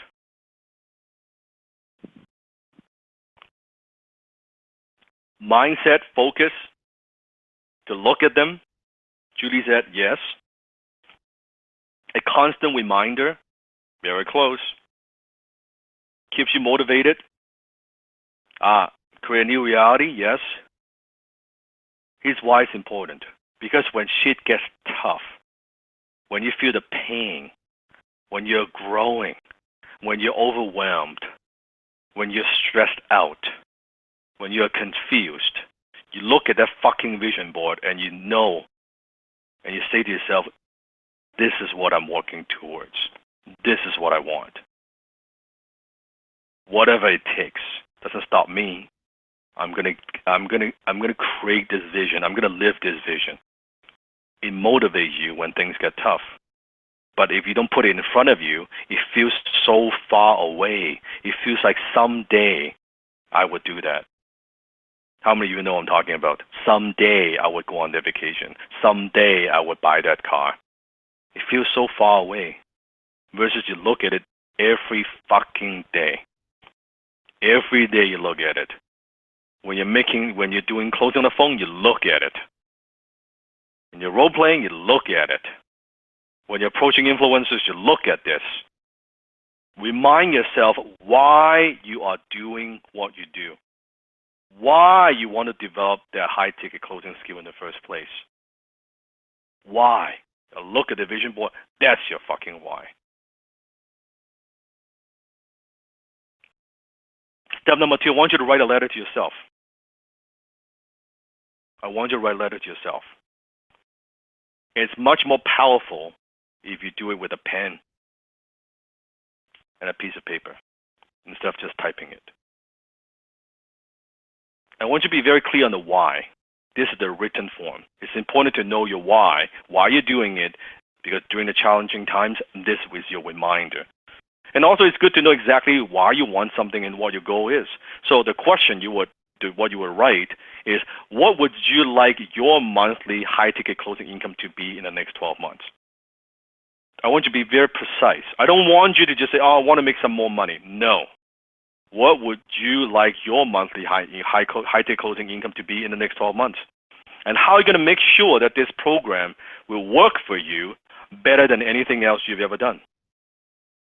How are you going to make sure that this program will work for you better than anything else you've ever done? Why this is a must for you. Why this is a must for you. James is asking, would negative reasons be okay? I would put that down first, James, and then we examine why they're negative. But for now, I would just follow the assignment and write down negative. It's okay for now.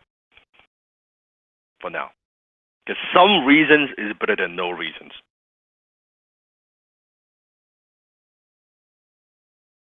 Because in order to close for other people, in order to close others, in order to make that sell, the most important sell that you must make is you.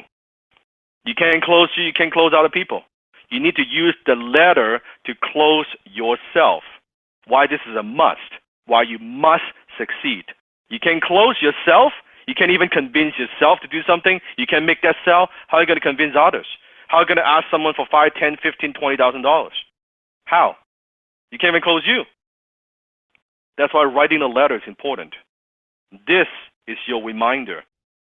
Doesn't matter how long the letter, it could be as short or as long as you want. But from my experience, the longer the letter, the better. The more powerful this exercise is. Step number 3. I want you to expose the lies. Expose the lies. So in order to turn our vision into reality, we must get rid of all these mind chatter, the mental BS that are holding us back, right? So here's a very powerful exercise.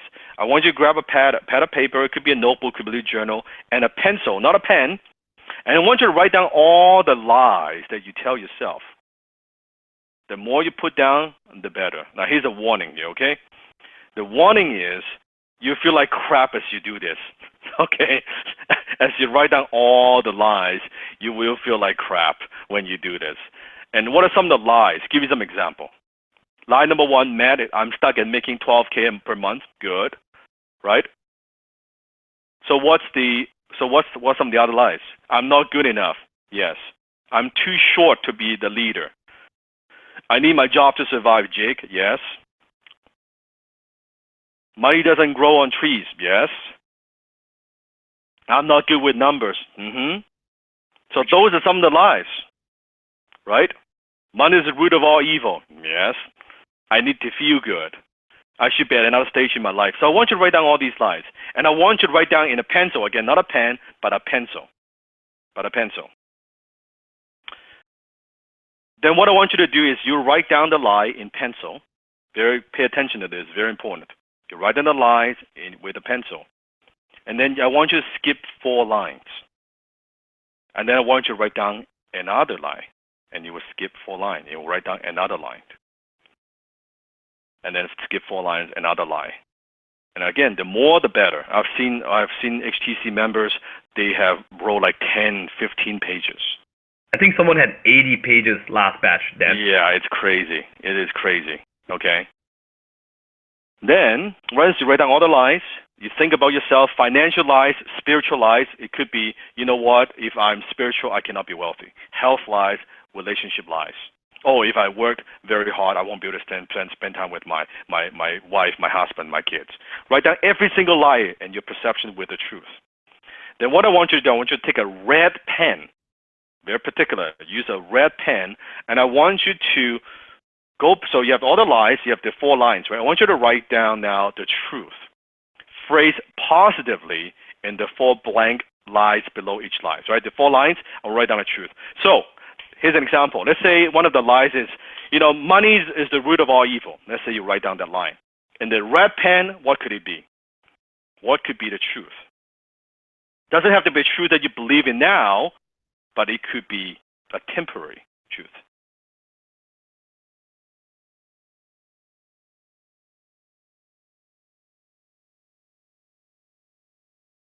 Money is positive energy. Yeah, money is the root of helping others. It's not evil. If money is using it wrongly, yes. So you would put all of that in there in red pen, what the truth could be or is. So lies, truth, lies, truth, lies, truth. So it looks something like this, right? It could be, I'm shy, but because I don't know how to talk to people. Truth, I just haven't learned how to communicate with confidence and conviction. I know with practice I could talk to anyone, anytime with confidence. Okay? Then what I want you to do is this. Here's another one. Money is the root of all evil. Lack of money, the truth is the root of all evil. With more money, I can do more good for myself, my family, and the world. Then next week, every day, what I want you to do, so you do that, you write down all the lies, you write down the truth. And therefore next week, we have 7 days. Every day I want you to read the lie and the truth. I want you to read the lie and the truth. I want you to read the lie and the truth. And what's going to happen is you're reprogramming your mind of, okay, I guess, there's another possibility.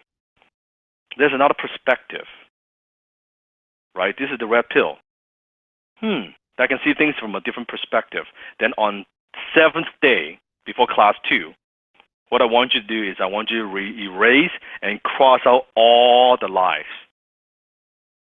That's why it's good to write in pencil. You would cross that out. You erase it. So only the red truth will remain. You got this? Sifu, someone actually asked, do they need to submit this, or are we checking? To be really honest, I know there's certain personality types out there that need to get this kind of clarification. To be very precise for you, no, you do not need to submit this. This is a first test to see whether you can be accountable to yourself.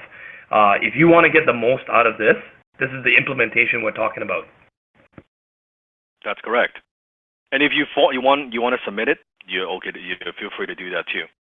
When you start replacing your lies and your perceptions with the truth, all of a sudden it will become more natural, and you begin to see your worth and charge what you're worth. And this is extremely important when it goes to week 3 and week 4 when it comes to closing. Because this stuff, as you're close on the phone, you get nervous, you're trying to remember the script, all this stuff would come up. And if you have a lot of lies in your head, you will not be very effective as a closer. You follow what I'm saying? Step number 4. I want you to immerse yourself into my teaching. If you have not done so, make sure you watch the 6 Steps to Six Figures program. And also I want you to binge watch all my videos. It's about immersion. So I want you to commit to watching minimum 10 videos a day. Maybe you're already doing that. If you're not, minimum how many videos? That's right, 10. Especially the ones on sales, on high-ticket sales, and millionaire mindset. Very, very important. If you want to do more than 10, of course. And you can always comment also on below the video, so I also see, I read every single comment. So I can also see that you're doing your homework and you are watching the videos. And number 5 is you want to reprogram your mind for wealth. So in the next 7 weeks, every single day, I want you to start with the morning with the Attitude of Gratitude video. It's on YouTube. You can just search for Attitude of Gratitude on that video. And it's probably one of the most profound videos I've ever done. And this video probably has helped more of our members than any other single video that we have. How many of you are doing, especially the grads, are doing the Attitude of Gratitude? And how has that helped you? Start the day with Attitude of Gratitude. In mid of the day, I want you to listen to the Millionaire Mindset Daily Power Affirmations. You can do middle of the day. Again, you can search on YouTube. It is there. You can also go to YouTube and go directly to the playlist called Millionaire Mind Programming. So the day in the morning, Attitude of Gratitude. Mid of the day, Millionaire Mindset. Before you go to bed, you can play the program your subconscious mind for success and wealth. So that's more before you go to bed, it helps you to relax. Also, you will probably the first few times you do it, you will fall asleep kind of listening to that, and it's a good thing because you see a lot of the suggestions. It helps to reprogram your mind. So that's why I said it's not just teaching you techniques.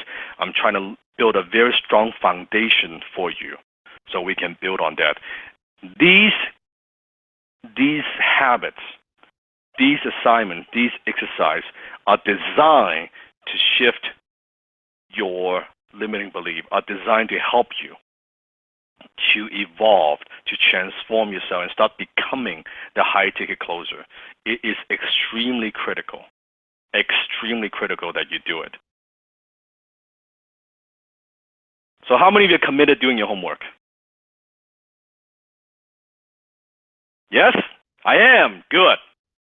Very, very good. Very, very good. And if you feel like, I don't know if I have time, I don't know if I'll get to do all the homework, and when you hear all these things, what's rule number one? What's rule number one? No excuse. Well, I'm not sure if I'm doing it right, and what about this, what about that? We revert back to the 3 rules. It's very simple. And make sure, if you want, please submit a photo of your vision board, your letter, and all that will be kept confidential unless you want to share on Facebook. But for us, it will be confidential. All complete assignments, the assignments with an S at highticketsales.com, assignments at highticketsales.com. Any admin or technical questions, send it to support at highticketsales.com. So any admin, technical support, billing, it's all that. Next class, write this down, April 12th is next Thursday. Next Thursday. 6 p.m., same time, same place. And make sure, definitely, as Desmond said, whitelist our email. Make sure you're getting all the emails, so the class info, the login information. Check your spam filter. Sometimes that happens too. Make sure you're getting the email because my team is sending out the email, but sometimes it's Google. It's blocking the email. That's the issue. So make sure you whitelist. Make sure you put it in the inbox and post any questions or progress on our Facebook group. I read every single post. So if you want to, you can also share with me the week 1, the class. What's your aha moment? What have you learned, right? What is it you want to do? Share with me. What have you learned? That would be pretty powerful as well. Okay? So that's it. That's week number 1. So go do the assignments, and I will see you next week. And remember, you are closer than you think.